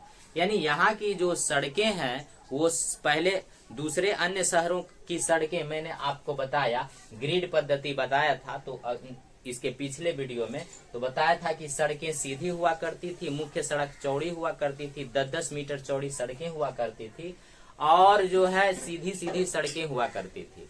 लेकिन ये बनवाली ऐसा शहर था सिंधु घाटी सभ्यता का जिसकी सड़कें काफी टेढ़ी मेढ़ी थी, काफी टेढ़ी मेढ़ी सड़कें थी, और यहाँ की जो नाली थी वो भी खुला हुआ था, नाली का भी अरेंजमेंट सही ढंग से नहीं था। सिंधु घाटी सभ्यता की एक खास विशेषता रही है कि सिंधु घाटी सभ्यता जो पूरी की पूरी सभ्यता है, जो एक नगरीय सभ्यता है, जो एक शहरी सभ्यता है, ये भी क्वेश्चन पूछा जाता है कि सिंधु घाटी सभ्यता किस प्रकार की सभ्यता थी? तो नगरीय सभ्यता थी। तो ये जो नगरीय सभ्यता थी, इसकी एक खास विशेषता ये भी रही है कि सिंधु घाटी सभ्यता मुख्य रूप से नाली यानी जल निकास की सुंदर व्यवस्था के लिए मानी जाती है। ऐसा माना जाता है कि अभी भी भारत में उस प्रकार के सुंदर जल निकास का व्यवस्था नहीं हो पाया है, क्योंकि इसका उदाहरण आप पटना पाटलिपुत्र अपना राजधानी जो है उसमें आप देख सकते हैं। देखिए कि बरसात के दिनों में स्टूडेंट को तैर तैर के हेल हेल के जाना पड़ता है। बरसात के दिनों में पूरा शहर में भर भर छाती नाली कचरा कूड़ा का पानी जम जाता है, तो व्यवस्था सही नहीं है इसका मतलब। लेकिन यहाँ पर देखिए कि सिंधु घाटी सभ्यता का व्यवस्था हर जगह का, पूरे शहर का अच्छा था, लेकिन ये अपवाद है बनवाली या बनावली, जिसकी शहर की जल निकास व्यवस्था सुंदर नहीं थी। तो अब परीक्षा में एक क्वेश्चन पूछता है कि सिंधु घाटी सभ्यता के किस शहर में जल निकासी की अच्छी व्यवस्था नहीं थी। आप याद रखें, बनवाली। कौन सा? बनवाली। बनवाली में सिंधु घाटी सभ्यता के बनवाली शहर में जल निकासी की अच्छी व्यवस्था नहीं थी। आपको क्वेश्चन पूछेगा परीक्षाओं में कि कौन सा सिंधु घाटी की ऐसा स्थल है जिसकी सड़कें टेढ़ी मेढ़ी है। बनवाली, याद रखिए, इंपॉर्टेंट है। पूछेगा क्वेश्चन, परीक्षा में पूछा है कि सिंधु घाटी की सभ्यता की कौन सा ऐसा शहर है जिसकी नालियां खुली हुई है, तो बनवाली। नालियां खुली हुई सिंधु घाटी सभ्यता के किस स्थल की है? बनवाली। बताइए, तांबे के कुल्हाड़ी कहां से प्राप्त हुआ है? रोपड़ और कहां से? सुतकांगेडोर। रोपड़ और सुतकांगेडोर। बताइए, खुली हुई नालियां का साक्ष्य कहां से प्राप्त हुआ है? बनवाली। बताइए, सड़कें टेढ़े मेढ़ी कहां से प्राप्त हुई है? बनवाली। बनवाली किस नदी के किनारे है? सरस्वती नदी के किनारे। मिट्टी के हल कहां से प्राप्त हुए हैं? बनवाली। कई बार परीक्षाओं में पूछा गया। मैं आपको पहले बता चुका हूं इस वीडियो के स्टार्टिंग में ही कि यहाँ पर मैं जितनी भी इसमें टेकअप कर रहा हूं वो सारे इंपॉर्टेंट है और कंफ्यूज करने वाले क्वेश्चन है। इसलिए इस वीडियो को तो आप बार बार रिपीट करके देखिए। इसमें इतने सारे प्रश्न हैं और सारे इंपॉर्टेंट हैं और कंफ्यूज करने वाले हैं। बार बार इसको आप देखिए, नोट करिए, लिखिए, कॉपी में समझिए, पूछिए, एक दूसरे से आपस में टॉकिंग कीजिए, मेरे वीडियो को बराबर सुनिए, आपको याद हो जाएगा। तो देखिए, तो यहाँ से बनवाली या बनावली के बारे में हम ये समझे कि नाम के विपरीत चीज है इसमें, लेकिन है बहुत सुंदर नदी। हमारी सरस्वती माँ के नाम से जो नदी है उसके किनारे है, जिसका अलग से नाम रंगोई नदी भी है। ये आपको पूछा जाता है और है हरियाणा हिसार में। तो ये दो टॉपिक तो आपको समझ में आया स्थल। अब नेक्स्ट स्थल के बारे में फिर से पढ़ते हैं। हाँ, तो अब अगला स्थल हम लोग देखते हैं। देखिए मेरे प्यारे विद्यार्थियों, यदि आपको किसी भी प्रकार का किसी क्वेश्चन में कहीं कंफ्यूजन रहता है तो आप मुझे कमेंट कर सकते हैं। कमेंट करके अपना प्रॉब्लम आप बता सकते हैं, मैं जवाब देने की जरूर कोशिश करूंगा। यदि कहीं पर भी आपको कंफ्यूजन हो तो मेरे कमेंट सेक्शन में जाकर आप कमेंट कीजिए कि सर यहाँ मुझे प्रॉब्लम है, मैं बताने की पूरा प्रयास करूंगा। यहाँ पर देखिए, अभी मैंने इसके पहले पढ़ा था कि बनवाली या बनावली, उसको मैंने बताया था कि सरस्वती ब्रैकेट में रंगोई नदी के किनारे। मगर एक्चुअल में क्या है कि परीक्षाओं में अधिकतम जो प्रश्न आते हैं वो उसमें जो ऑप्शन होता है हमारा कि बनवाली किस नदी के किनारे है, तो पहला टर्म में आप याद रखिए कि बनवाली जो है वो रंगोई नदी के किनारे है। बनवाली किस नदी के किनारे है? रंगोई नदी के किनारे। अब रंगोई नदी था कहाँ? उसका सरस्वती से अटैचमेंट कहाँ है कि बनवाली जो था वो एक्चुअल में जो है ना वो सरस्वती की ऊपरी घाटी में था। सरस्वती की ऊपरी घाटी में था, तो कहीं कहीं बाय दी वे सरस्वती भी डाल सकता है, लेकिन प्रायः जो है वो बनवाली रंगोई नदी के किनारे। अगर अटैच कर दिया कुछ तो सरस्वती भी डाल सकता है। आपको क्या करना है? दोनों याद रखना है, लेकिन मेन रंगोई अवश्य याद रखना है। तो सरस्वती का ऊपरी घाट में है बनवाली। अब हम यहाँ पर जो पढ़ते हैं कालीबंगा, ये सरस्वती की निचली घाटी में है। ये सरस्वती की निचली घाटी में है। और सरस्वती का ही एक अन्य नाम है घग्गर। सरस्वती नदी का एक अन्य नाम क्या है? घग्गर। तो यहाँ पर मैंने क्वेश्चन भी बनाया है कि सरस्वती नदी का एक अन्य नाम क्या है, तो घग्गर नदी। घग्गर नदी का अन्य नाम क्या है? सरस्वती नदी। घग्गर नदी किस नदी को कहते हैं? सरस्वती नदी को कहते हैं। सरस्वती नदी किस नदी को कहते हैं? सरस्वती नदी किस नदी को कहते हैं? तो घग्गर नदी को कहते हैं। तो ये आपका जो ये तीनों में कंफ्यूजन है, इसको मैंने दूर करने का प्रयास किया है कि रंगोई क्या है, सरस्वती क्या है और घग्घर क्या है? तो यहाँ पर देखिए, ये कालीबंगा ये राजस्थान का एकमात्र जो है हम लोग का मुख्य स्थल है सिंधु घाटी सभ्यता का, कालीबंगा। तो ये कालीबंगा है कहाँ? तो घग्घर नदी या सरस्वती नदी जिसको कहते हैं उसके तट पर है, सरस्वती या घग्घर नदी के तट पर है। अब कालीबंगा किस राज्य में है? राजस्थान के हनुमानगढ़ जिला में। ये सभी परीक्षाओं में पूछा जाता है, इसीलिए आप इसको याद रखें। राजस्थान के हनुमानगढ़ में है, ये भी जिला भी पूछा जाता है, इसलिए ये भी आप याद रखें कि किस राज्य में है। तो राजस्थान में है कालीबंगा और हनुमानगढ़ जिला में है। अब यहाँ पर देखिए, परीक्षाओं में सबसे ज्यादा क्वेश्चन ये वाला पूछा गया कि कालीबंगा का अर्थ क्या है। तो काली अब बंगा यानी बेंगल, बेंगल इंग्लिश में बेंगल बोलते हैं, तो उसका हिंदी क्या होता है? चूड़ी, बेंगल वाला, चूड़ी वाला। तो बेंगल यानी चूड़ी। तो काली बंगा यानी ब्लैक चूड़ियां, इसका मतलब क्या हुआ? ब्लैक चूड़ियां। यानी कालीबंगा का अर्थ एग्जाम में पूछता है, कई बार एग्जाम में पूछा है, मैंने दिया है, देखा है कि कालीबंगा का क्या अर्थ होता है। तो काली चूड़ियां, इसको आप जरूर से याद रखें, परीक्षा के दृष्टि से भी आई हो गया। अब इसके खोजकर्ता कौन है? तो सेटिंग कर दीजिए ट्रिक, काली लाल, काला लाल थापर, काला लाल थापर। एक आप ट्रिक लगा सकते हैं, काला लाल थापर, काला लाल थापर। काला से कालीबंगा, ला से बीबी लाल और थापर से बी के थापर, काला लाल थापर, काला लाल थापर। कालीबंगा के खोजकर्ता कौन थे? काला लाल थापर। लाल मीन्स बीबी लाल, थापर यानी बी के थापर। तो कालीबंगा के खोजकर्ता हो गए बी के थापर। कालीबंगा राजस्थान में है, हनुमानगढ़ जिला में है। कालीबंगा घग्घर नदी के किनारे है। कालीबंगा का अर्थ होता है काली चूड़ियां। अब यहाँ से अवशेष या साक्ष्य क्या क्या मिले हैं, इसको आपको याद रखना है। तो सबसे पहले कालीबंगा का अर्थ काली चूड़ियां है। कालीबंगा का अर्थ क्या है? काली चूड़ियां।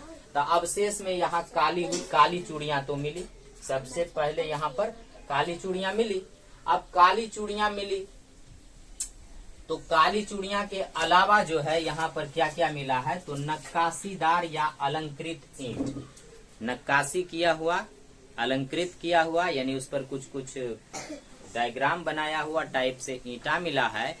और ये कालीबंगा से मिला है। ये यहाँ की खासियत है, नक्काशीदार या अलंकृत ईंट। परीक्षाओं में पूछते हैं कि नक्काशीदार ईंट या अलंकृत ईंट की प्राप्ति कहाँ से हुई है? तो कालीबंगा से हुई है। अब ये कई बार परीक्षा में पूछा गया है कि जूते हुए खेत कहाँ से मिले हैं? कालीबंगा। तो दो चीज हो गया, जूते हुए खेत कालीबंगा, काली चूड़ियां कालीबंगा, नक्काशीदार या अलंकृत ईंट कालीबंगा।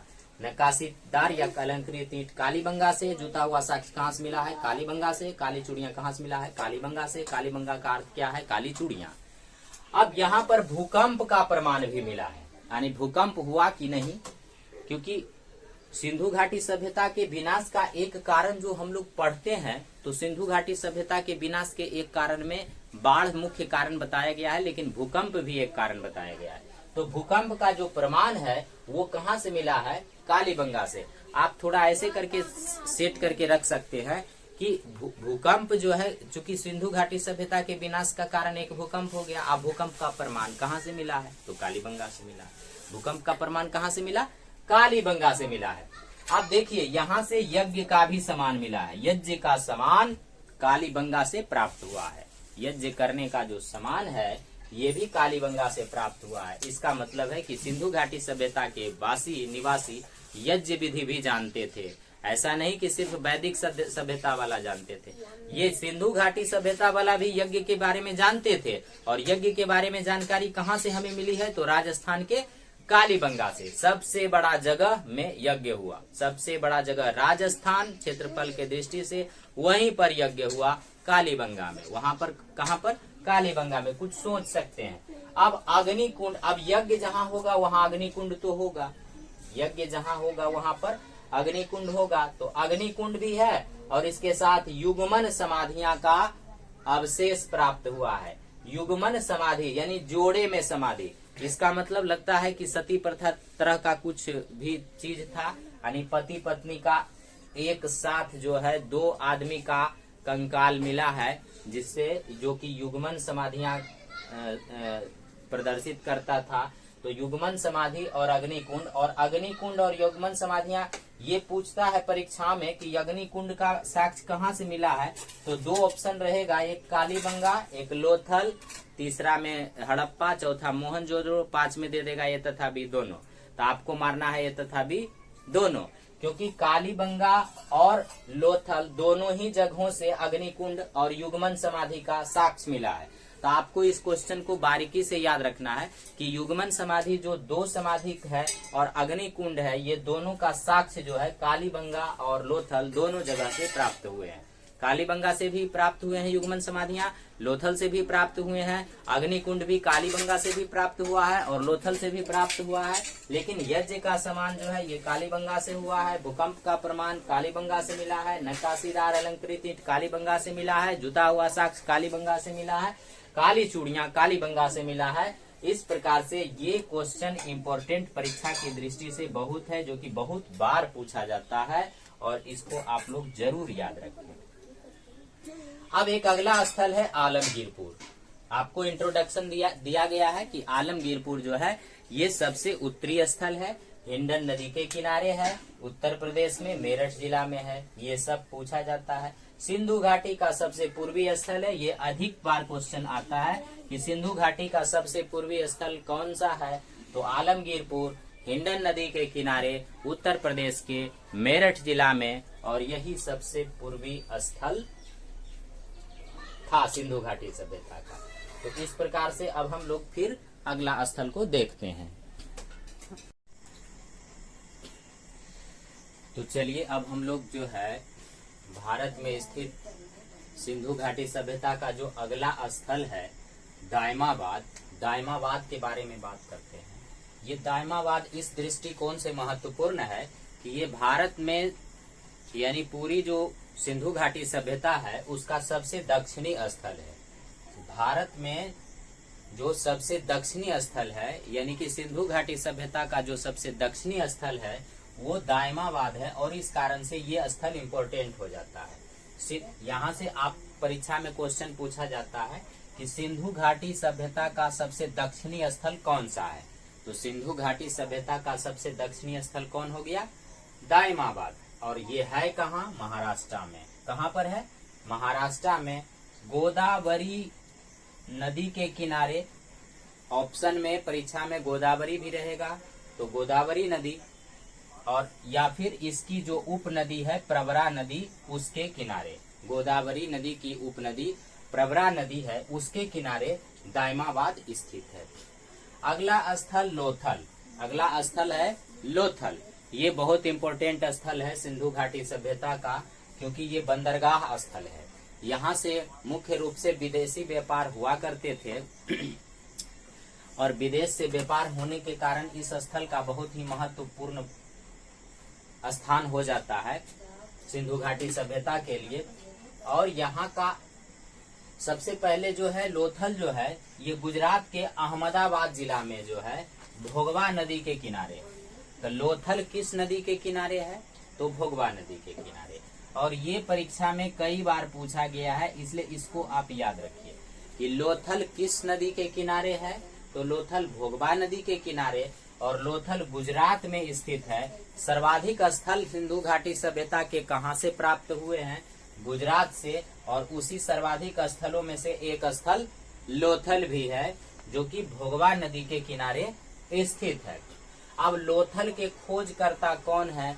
तो लोथल के जो खोजकर्ता हैं वो है रंगनाथ राव। लोथल के खोजकर्ता रंगनाथ राव हैं। अब लोथल एक बंदरगाह पत्तन शहर है। ये अलग से क्वेश्चन आ जाता है कि बताइए इसमें से बंदरगाह पत्तन शहर कौन सा है। तो ऑप्शन में रहेगा लोथल। आपको लोथल मार देना है। तो ये परीक्षा में कई बार पूछा गया है कि इनमें से बंदरगाह शहर यानी बंदरगाह या पत्तन शहर कौन सा है। इनमें से पत्तन शहर कौन सा है? तो वो है कौन सा? तो लोथल है। गोदीवाड़ा। अब ये एक टर्म आता है गोदीवाड़ा, एक टर्म है गोदीवाड़ा। गोदीवाड़ा का क्या अर्थ होता है? तो गोदीवाड़ा जो है, ये गोदीवाड़ा का अर्थ है बंदरगाह। और ये भी परीक्षाओं में कई बार पूछा गया है कि गोदीवाड़ा का क्या अर्थ है, या गोदीवाड़ा का साक्ष्य कहाँ से मिला है। तो बोलेंगे कि गोदीवाड़ा का जो साक्ष्य है वो लोथल से मिला है। तो परीक्षा में इस क्वेश्चन को दो तरह से पूछेगा। एक तो पूछ सकता है कि गोदीवाड़ा का अर्थ क्या है, तब आप बोलिएगा बंदरगाह। गोदीवाड़ा का अर्थ क्या है, तो आपका आंसर होगा बंदरगाह। अब पूछेगा कि गोदीवाड़ा जो है इसका अर्थ बताइए, तो बंदरगाह। या फिर पूछेगा कि गोदीवाड़ा का साक्ष्य कहाँ से प्राप्त होता है, तो लोथल से। गोदीवाड़ा का साक्ष्य कहाँ से प्राप्त होता है, लोथल से। अब यहाँ पर हम लोग ये इम्पोर्टेंट क्वेश्चन देखे, ये सारे इम्पोर्टेंट, यहाँ से कम 4-5 इम्पोर्टेंट प्रश्न परीक्षाओं में आ जाते हैं। अब अवशेष के बारे में बात करते हैं कि लोथल से क्या क्या चीज मिला है। तो लोथल से जो अवशेष प्राप्त हुआ है उसमें से सबसे पहले विदेशी मोहर। विदेशी मोहर की प्राप्ति कहाँ से हुई है, लोथल से। क्योंकि लोथल जो था एक बंदरगाह था, लोथल बंदरगाह शहर था, यानी कि दूसरे शहरों से जुड़े हुए थे, विदेशों से जुड़े हुए थे, विदेश के मार्ग से जुड़े हुए थे। तो विदेश से जो चीज यहाँ पर आता था तो उसमें विदेश के मोहर भी प्राप्त हुए, यानी वहां से जब लेन देन होता था, आदान प्रदान होता था, तो मोहरों का आदान प्रदान भी होता रहा होगा इधर उधर करके। तो इस प्रकार से विदेशी मोहर जो है उसकी प्राप्ति भी लोथल से हुई है। तो इसको हम इस आधार पर याद रख सकते हैं कि लोथल चूंकि बंदरगाह था, और बंदरगाह था तो वहां से विदेश से अटैच होगा, तो विदेशी मोहर प्राप्त हुआ। अब ये देखिए, फारस भी तो एक विदेश है। यहाँ से सर्वाधिक व्यापार, सिंधु घाटी का सर्वाधिक व्यापार फारस यानी ईरान से होते थे। ईरान के माध्यम से ही ये गुजरात और ईरान से समुद्री मार्ग से इस प्रकार से अटैचमेंट थे, और उसके माध्यम से ही व्यापार का आंजान था। तो ये गुजरात में लोथल पड़ता है। तो फारस से, वहां से फारस से जो है क्या हुआ कि फारस के जो है मोहर भी प्राप्त हुए हैं, विदेशी मोहर। विदेशी मोहर में स्पेशली याद रखिए कि फारस का मोहर भी कहाँ से मिला है, लोथल से मिला है। और बंदरगाह था तो नापतौल का भी चीज होगा, तो नापने का बाट और तराजू भी मिला है लोथल से। नापने का जो बाट है और तराजू भी है, ये सब भी प्राप्त कहाँ से हुआ है, लोथल से। इसके बाद देखिए, यहाँ से युगल समाधान का भी साक्ष्य प्राप्त हुआ है। युगल समाधान का साक्ष्य प्राप्त होना इस बात को साबित करता है कि सिंधु घाटी सभ्यता में सती प्रथा भी रही होगी, क्योंकि पति और पत्नी का एक साथ सब प्राप्त होना, एक साथ दफन होना, इस बात का संकेत है कि दोनों एक साथ, दोनों को दफना दिया जाता होगा। यानी कि तभी युगल समाधान का साक्ष्य मिला है, यानी कि सती प्रथा रही होगी। इससे ये दिखता है कि सती प्रथा का प्रचलन सिंधु घाटी सभ्यता में था। एक जगह से तो 3-3 युगल समाधान मिले हैं, यानी 3 जगह ऐसा है जहां से कि जोड़ा में समाधान मिला है। तो पूछा जाएगा प्रश्न परीक्षा में कि 3 युगल समाधान की प्राप्ति कहां से हुई है, तो लोथल से। 3 युगल समाधान की प्राप्ति कहां से हुई है, लोथल से। इसके अलावा अग्निकुंड का भी साक्ष्य मिला है और हाथी दांत भी मिला है। हाथी दांत भी कहां से मिला है, लोथल से मिला है। अब चलिए इसको हम थोड़ा सा रिपीट करते हैं। ये दायमाबाद सबसे दक्षिणी स्थल, महाराष्ट्र में गोदावरी की नदी, उपनदी प्रवरा नदी के किनारे। लोथल एक पत्तन शहर है, बंदरगाह है, और बंदरगाह होने के कारण इसका विदेशी संपर्क था, इसीलिए विदेशी मोहर वहां से मिला, फारस की मोहर मिली। बंदरगाह था तो नाप तौल का चीज तो रहेगा ही, तो नापने का बाट और तराजू भी वहां पर था। ये यहाँ पर बड़े शहर थे तो अग्निकुंड भी था, हाथी दांत भी, इसका भी व्यापार होता होगा, तो ये हाथी दांत भी प्राप्त हुआ है। इसके अलावा बड़े शहर यानी विकसित शहर यानी कि सती प्रथा यहाँ पर थी, तो युगल समाधान और 3 युगल समाधान के भी साक्ष्य यहाँ से मिले हैं। और इसमें से ये अवशेष वाला बहुतों बार पूछा गया है, इसलिए आप इसको याद रखें, खास करके अग्निकुंड को तो अवश्य याद रखें। इसके अलावा जो है नापने का वाट, युगल समाधान, इन सब चीजों को खास करके याद रखें क्योंकि ये परीक्षाओं में कई बार पूछे गए हैं। अब एक क्वेश्चन मैंने यहाँ बनाया है कि सिंधु घाटी सभ्यता का एकमात्र शहर कौन था जिसमें घर के दरवाजे मुख्य सड़क में आगे की ओर खुलते थे। तो मुख्य सड़क में आगे की ओर जो खुलने वाला दरवाजा है वो सिर्फ लोथल में देखा गया है। यानी लोथल ही ऐसा शहर था। जैसे अभी के समय में क्या है कि अभी के समय में यदि हमारे आगे रोड है, हमारे मेन रोड के नजदीक में यदि हम हैं तो हमारा घर का मुंह, यानी अभी के जितने शहर है उसका सब का मुंह देखिए कहाँ रहता है, मेन रोड के तरफ, मेन रोड के तरफ रहता है।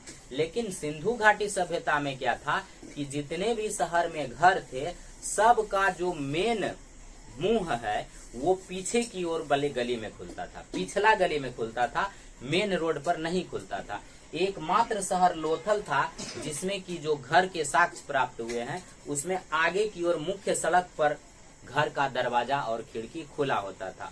और इसका कारण ये अनुमान लगाया जाता है कि चूंकि लोथल बंदरगाह शहर थे तो बंदरगाह होने के कारण लोथल के प्रायः घरों में व्यापार होता था और व्यापार के सुविधा के दृष्टिकोण से माल लोड करने के लिए गाड़ियों में पीछे रहने से असुविधा होती, इसी कारण से सबका मुंह आगे की ओर रखा गया है। और यही कारण है कि लोथल में जो है ये घर के मुख्य दरवाजे आगे की ओर हुआ करते थे। देखिए मैं इस तरह से, जैसे मान लिया जाए ये मुख्य सड़क थी, ये मुख्य सड़क थी,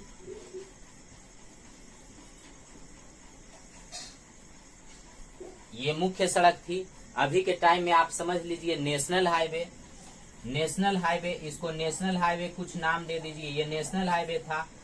नेशनल हाईवे मुख्य सड़क काफी चौड़ी हुआ करती थी, लगभग 10 मीटर तक चौड़ी हुआ करती थी, काफी लंबी हुआ करती थी, लंबी चौड़ी हुआ करती थी। इस प्रकार से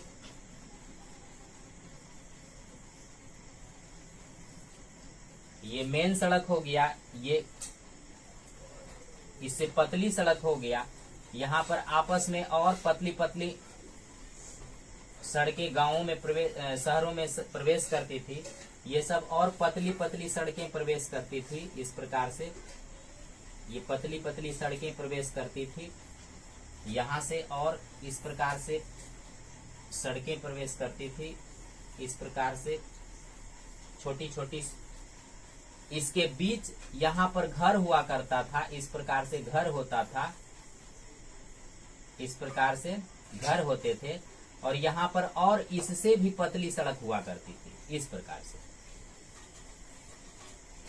और भी पतली सड़कें हुआ करती थी। यहाँ पर घर होते थे, घर होते थे, ये घर हुए, ये सब घर होते थे। और इनका जो मुंह था वो पतली सड़क जिधर पड़ता था उस साइड होता था। फिर घर के यहाँ से नाली निकलता था, ये पतली सड़क में मिलता था नालियां, नाली। और घर के अंदर ये भी देखा गया है कि स्नानागार, किचन, ये सब, और इसके अंदर से नालियां निकलती थी, नालियां पतली सड़क में मिलती थी। पतली सड़क से जाके आगे वाली, इससे आगे जो और चौड़ी सड़क है उसमें मिला करती थी।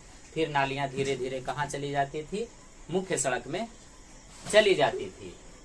नालियों का बहुत ही सुंदर समायोजन देखने का इस शहरी सभ्यता में प्राप्त होता है, क्योंकि मेन रूप से जो सिंधु घाटी सभ्यता है, सिंधु घाटी जो ये सभ्यता है, इसको यदि हम लोग जानते हैं तो सिर्फ 2 कारण से मेन रूप से।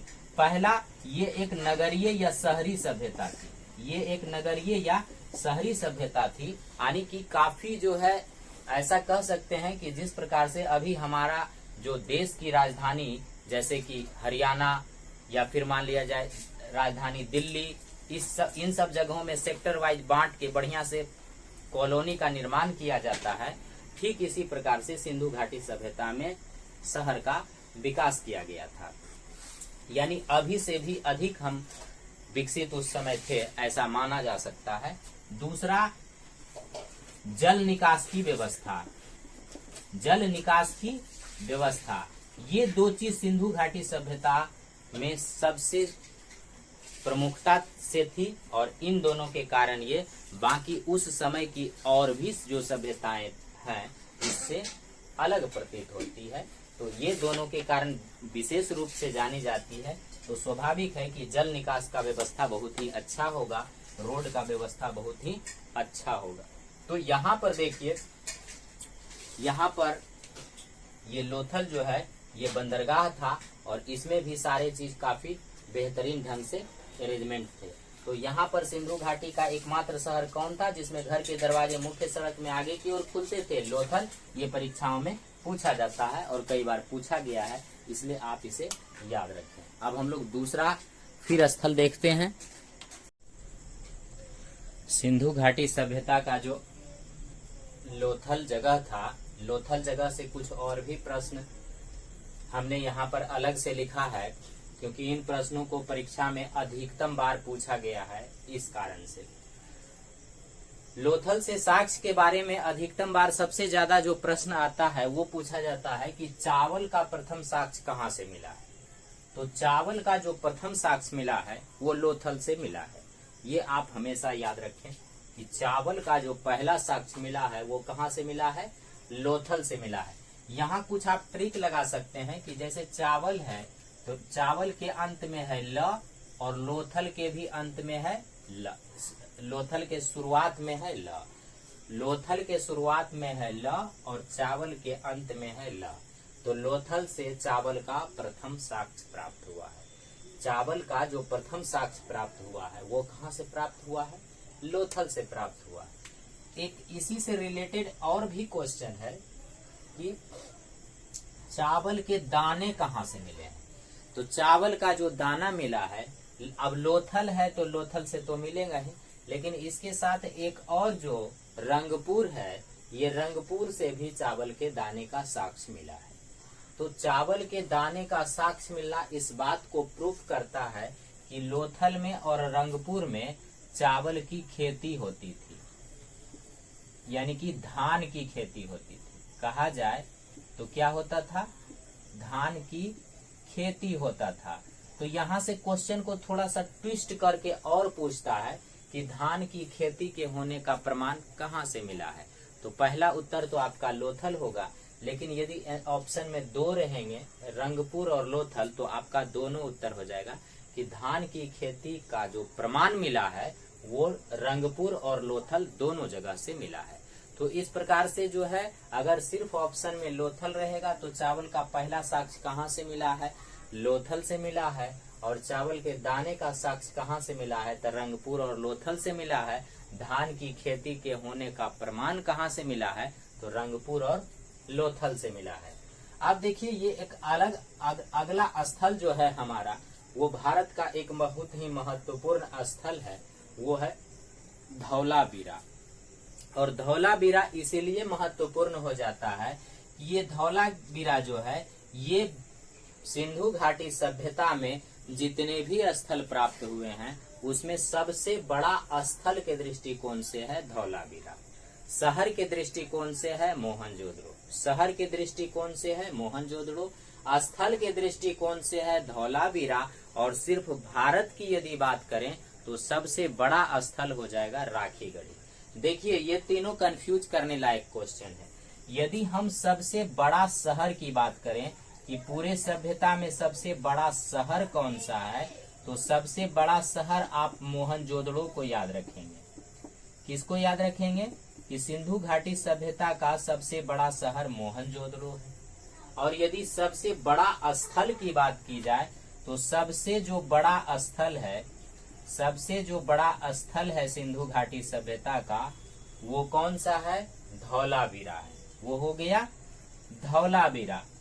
और यदि हम भारत में सबसे बड़े स्थल की बात करें कि सबसे बड़ा स्थल जो है, सबसे बड़ा स्थल भारत में कौन सा है, तो ये है राखीगढ़ी। ये कौन सा है? राखीगढ़ी।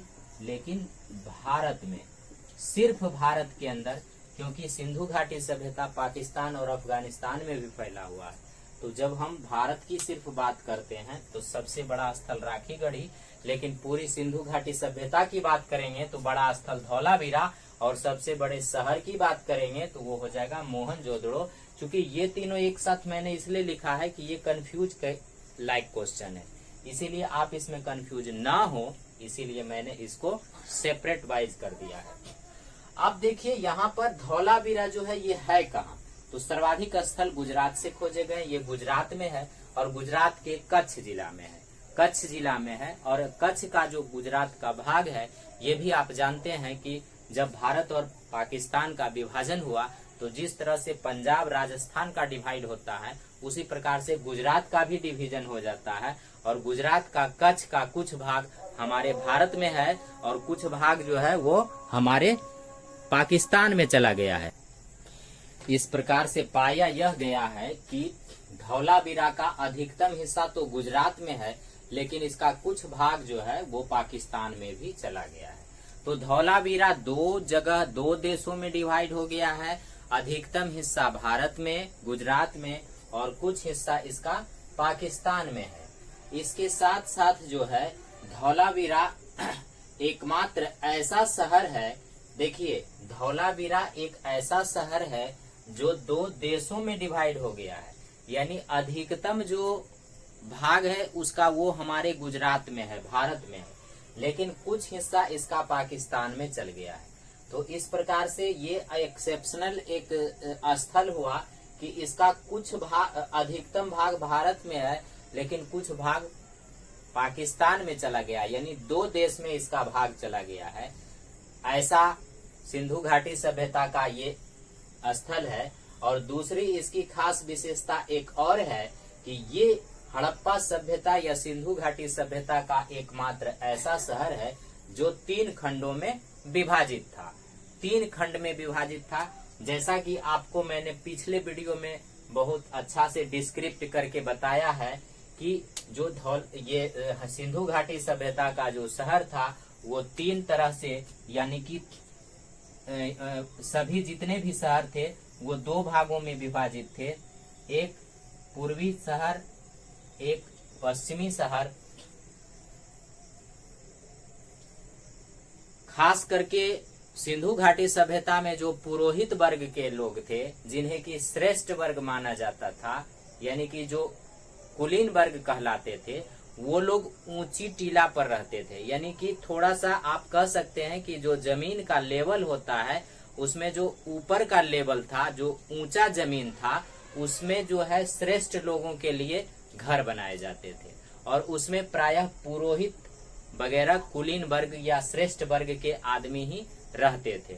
और दूसरी तरफ एक निचले वर्ग का नगर बसाया जाता था जिसमें कि सामान्य आदमी निवास करते थे, क्योंकि जो श्रेष्ठ आदमी थी श्रेष्ठ आदमियों की सुरक्षा अधिक आवश्यकता थी, इसीलिए उसके लिए कुछ ऊंचा सा एक ऊंचा जगह पर घर बनाया जाता था जिसको कि ऊपरी नगर बोलते थे और जिसको दुर्ग भी बोलते थे। दुर्ग क्यों बोलते थे? क्योंकि इसके चारों तरफ जो है चार दीवारी घिरी हुई रहती थी, तो इस कारण से इसको दुर्ग बोला जाता था या ऊपरी नगर बोला जाता था।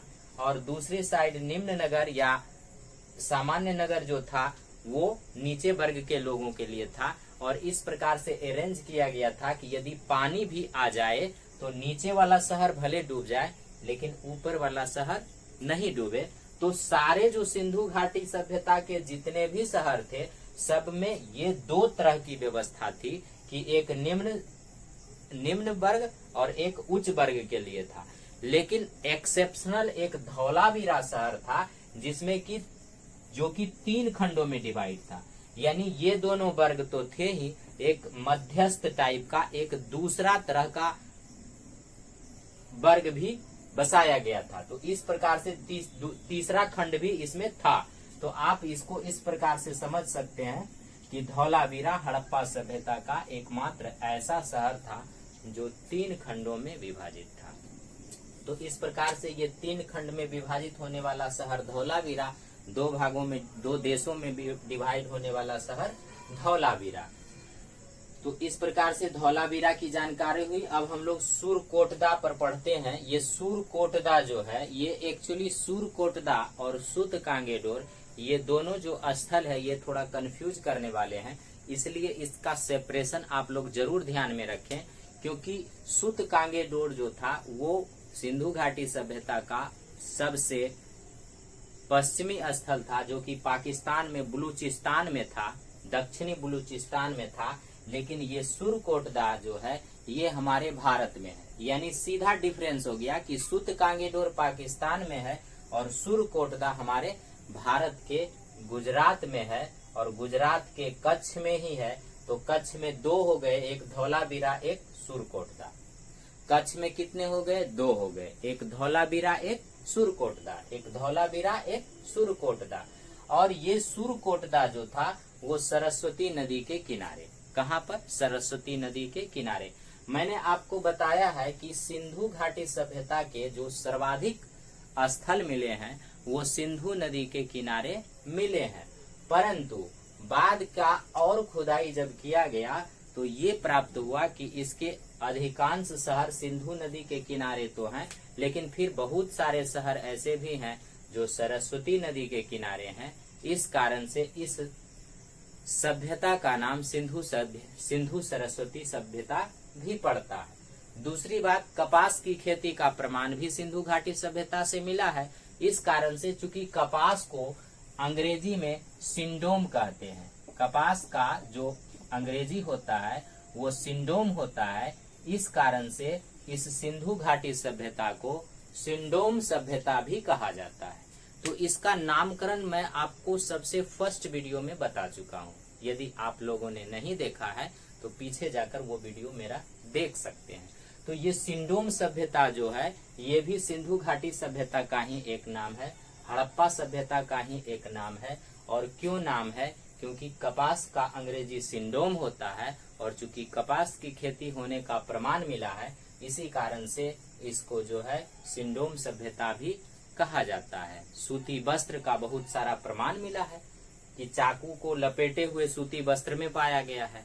तो इस प्रकार से बहुत सारे सूती के प्रमाण मिले हैं। वस्त्र के, वस्त्र में भी कई प्रकार के बनाए जाते थे, अलंकृत वस्त्र, सादे वस्त्र, नक्काशीदार, इस प्रकार से जो है अलग अलग टाइप का चीज मिला है।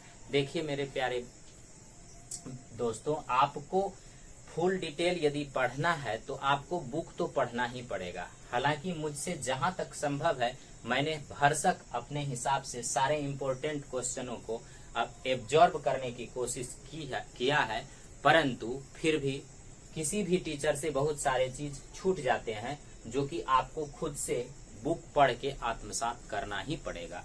और बुक पढ़ने के साथ ही बुक पढ़ के बार बार जब ऑब्जेक्टिव बनाइएगा, सेट बनाइएगा, तभी आपका एग्जाम निकलेगा और प्रश्न को आप याद कर पाइएगा।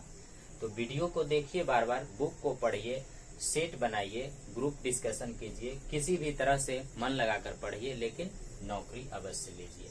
ठीक है, तो चलिए यहाँ मैं क्या बता रहा था, सुरकोटदा। ये सुरकोटदा और सुत कांगेडोर का डिफरेंस बता दिया। ये सुरकोटदा गुजरात के कच्छ में है, सरस्वती नदी के किनारे है। और सुरकोटदा से जो अवशेष प्राप्त हुए हैं इसमें मुख्य रूप से जो प्रश्न पूछा जाता है वो कि घोड़ा का अवशेष कहाँ से प्राप्त हुआ है। कई बार एग्जाम में आ चुका है, कई बार मैंने खुद से देखा है कि एग्जामों में आया है, कई प्रकार के विभिन्न एग्जामों में ये पूछा जाता है। तो घोड़ा का जो अवशेष प्राप्त हुआ है यहाँ से एक्चुअली में घोड़ा की हड्डियां प्राप्त हुई है। अब घोड़ा की हड्डियां प्राप्त होने का मतलब ये है कि घोड़ा वहां पर था, घोड़ा आया था, तभी तो घोड़े की हड्डियां थी। और देखिए ये सुरकोटदा चूंकि गुजरात में पड़ता है, सुरकोटदा कहाँ है? गुजरात में, सरस्वती नदी के किनारे।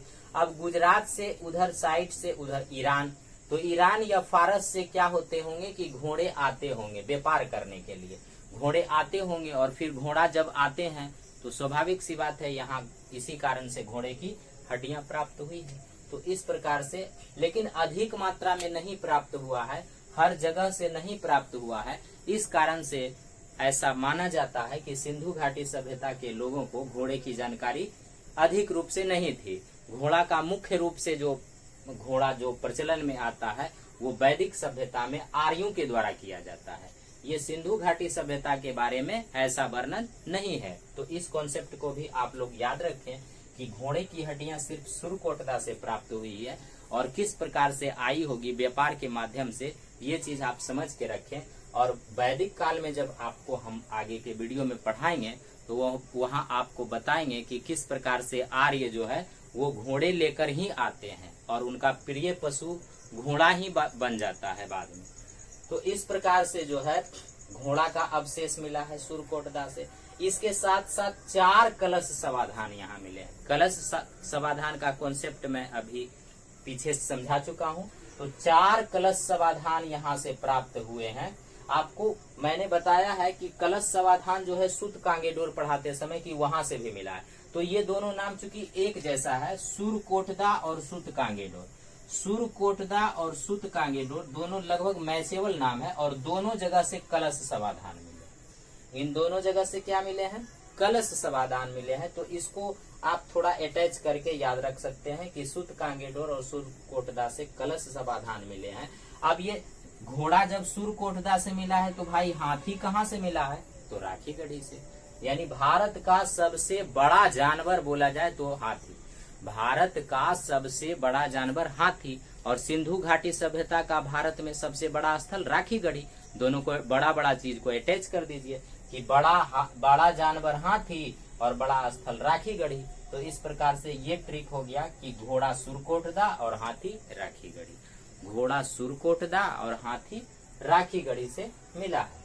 अब हम लोग दूसरा स्थल को देखते हैं। अब सिंधु घाटी सभ्यता का जो अंतिम स्थल मैंने यहाँ पर लिखा है रंगपुर। रंगपुर के बारे में आप लोगों को थोड़ा पहले इंट्रोडक्शन दे चुके हैं कि रंगपुर गुजरात में है। ये गुजरात के, यहाँ पर काठियावाड़ जिला ये भी पूछा करता है परीक्षा में कि रंगपुर किस जिला में है। तो रंगपुर गुजरात के काठियावाड़ जिला में है। और खास करके ये अधिक इम्पोर्टेंट है कि रंगपुर किस नदी के किनारे है। तो रंगपुर जो है वो मादर नदी के किनारे। रंगपुर किस नदी के किनारे? मादर नदी के किनारे। रंगपुर मादर नदी के किनारे। रंगपुर किस नदी के किनारे? मादर नदी के किनारे। और रंगपुर कहाँ है? गुजरात के कच्छ में है। गुजरात के काठियावाड़ जिला में। किस जिला में है? काठियावाड़ जिला में। और रंग यहाँ भी है, यहाँ भी रंग, यहाँ भी रंग। यानी रंगपुर की खोज किसने किया? तो रंगनाथ राव। रंगपुर की खोज किसने किया? रंगनाथ राव। और अवशेष में ध्यान दीजिए कि पहले भी बताए हैं कि चावल के साक्ष्य लोथल और रंगपुर से मिले हैं। तो यहाँ पर चावल के जो साक्ष्य हैं वो प्राप्त होते हैं। और चूंकि चावल की खेती यानी धान की खेती होती थी तो इसी को दूसरा तरह से घुमा के धान की भूसी का साक्ष्य भी कहाँ से मिला है? रंगपुर से मिला है। इसके अलावा ज्वार बाजरा की खेती होने का प्रमाण भी कहाँ से मिला है? तो रंगपुर से मिला है। इस प्रकार से अवशेष में ज्वार बाजरा रंगपुर से, धान की भूसी और चावल का प्रमाण रंगपुर से, ज्वार बाजरा की खेती होने का प्रमाण रंगपुर से। तो इस प्रकार से जो है मैंने जो है वो सिंधु घाटी सभ्यता के प्रमुख स्थलों का वर्णन किया है, जिससे संबंधित बहुत सारे प्रश्न जो है परीक्षाओं में पूछे जाते हैं। और इस कारण से इस वीडियो को खास करके आपको बार बार देखना बहुत आवश्यक होता है, क्योंकि इस वीडियो में बहुत सारे जो अवशेष वाले चीज हैं उसको हम लोग प्रायः क्या करते हैं? भूल जाते हैं। तो उसको जब तक आप बार बार नहीं रिपीट करके देखिएगा, जब तक आप उस पर डिस्कस नहीं कीजिएगा, जब तक आप उसको पेन डाउन नहीं कीजिएगा, तब तक जो है वो आपको जल्दी याद नहीं होगा। हाँ, बार बार यदि अच्छा से कॉन्सेप्ट को समझते हैं और एक बार समझने के बाद फिर कुछ दिनों बाद समझते हैं, तभी वो आपको धीरे धीरे करके एक बार याद हो जाएगा, फिर भूलना मुश्किल पड़ जाता है। इस प्रकार से हम लोग क्या करते हैं कि पढ़ाई करते हैं। अब इस प्रकार से स्थल का काम हम यही इस वीडियो में समाप्त करते हैं। विशेष अगला जो सिंधु घाटी सभ्यता से रिलेटेड मैं वीडियो लेकर एक और आऊंगा, जो कि मेरा अंतिम वीडियो होगा, जिसमें कि हम लोग सिंधु घाटी सभ्यता से संबंधित कुछ वैसे प्रश्नों को देखेंगे जिस प्रश्न में प्रायः स्टूडेंट जो है कंफ्यूज कर जाया करते हैं। तो इस प्रकार से मैं कुछ वैसे प्रश्नों को लेकर आऊंगा और उसके साथ ही कुछ और जो अन्य छोटी मोटी बातें छूट चुकी है उसको मैं उसमें इन्वॉल्व करने की कोशिश करूंगा। तो इस प्रकार से आपसे यही रिक्वेस्ट है कि आप जो है इस वीडियो को जितना अधिक से अधिक हो सके अपने दोस्तों को शेयर कीजिए, बार बार चीज़ों को पढ़िए, समझिए, जिससे कि आपको भी फायदा हो, आपके दोस्तों को भी फायदा हो, और मुझे भी यदि आपको पसंद आए वीडियो तो लाइक कीजिए, कमेंट कीजिए, ताकि मैं कमेंट से ये समझ सकूं कि आपको प्रॉब्लम क्या हो रहा है और मैं उसको ठीक कर सकूं। और लाइक करने से मुझे चूंकि एक्स्ट्रा पावर मिलता है कि मेरा वीडियो ज़्यादा लोगों को पसंद आ रहा है, तो मैं और ज़्यादा मेहनत करने की कोशिश करूंगा। तो इस प्रकार से हर दृष्टिकोण से आप चीज़ों को एक्टिवेट करिए, खुद एक्टिवेट होइए, मन लगा के पढ़िए। बस यही शुभकामना के साथ कि आने वाले समय में आपकी नौकरी, आपका रिजल्ट का बौछार लगे, मैं इस वीडियो को समाप्त करता हूँ। Thanks my friends and my students. Next, welcome for new video.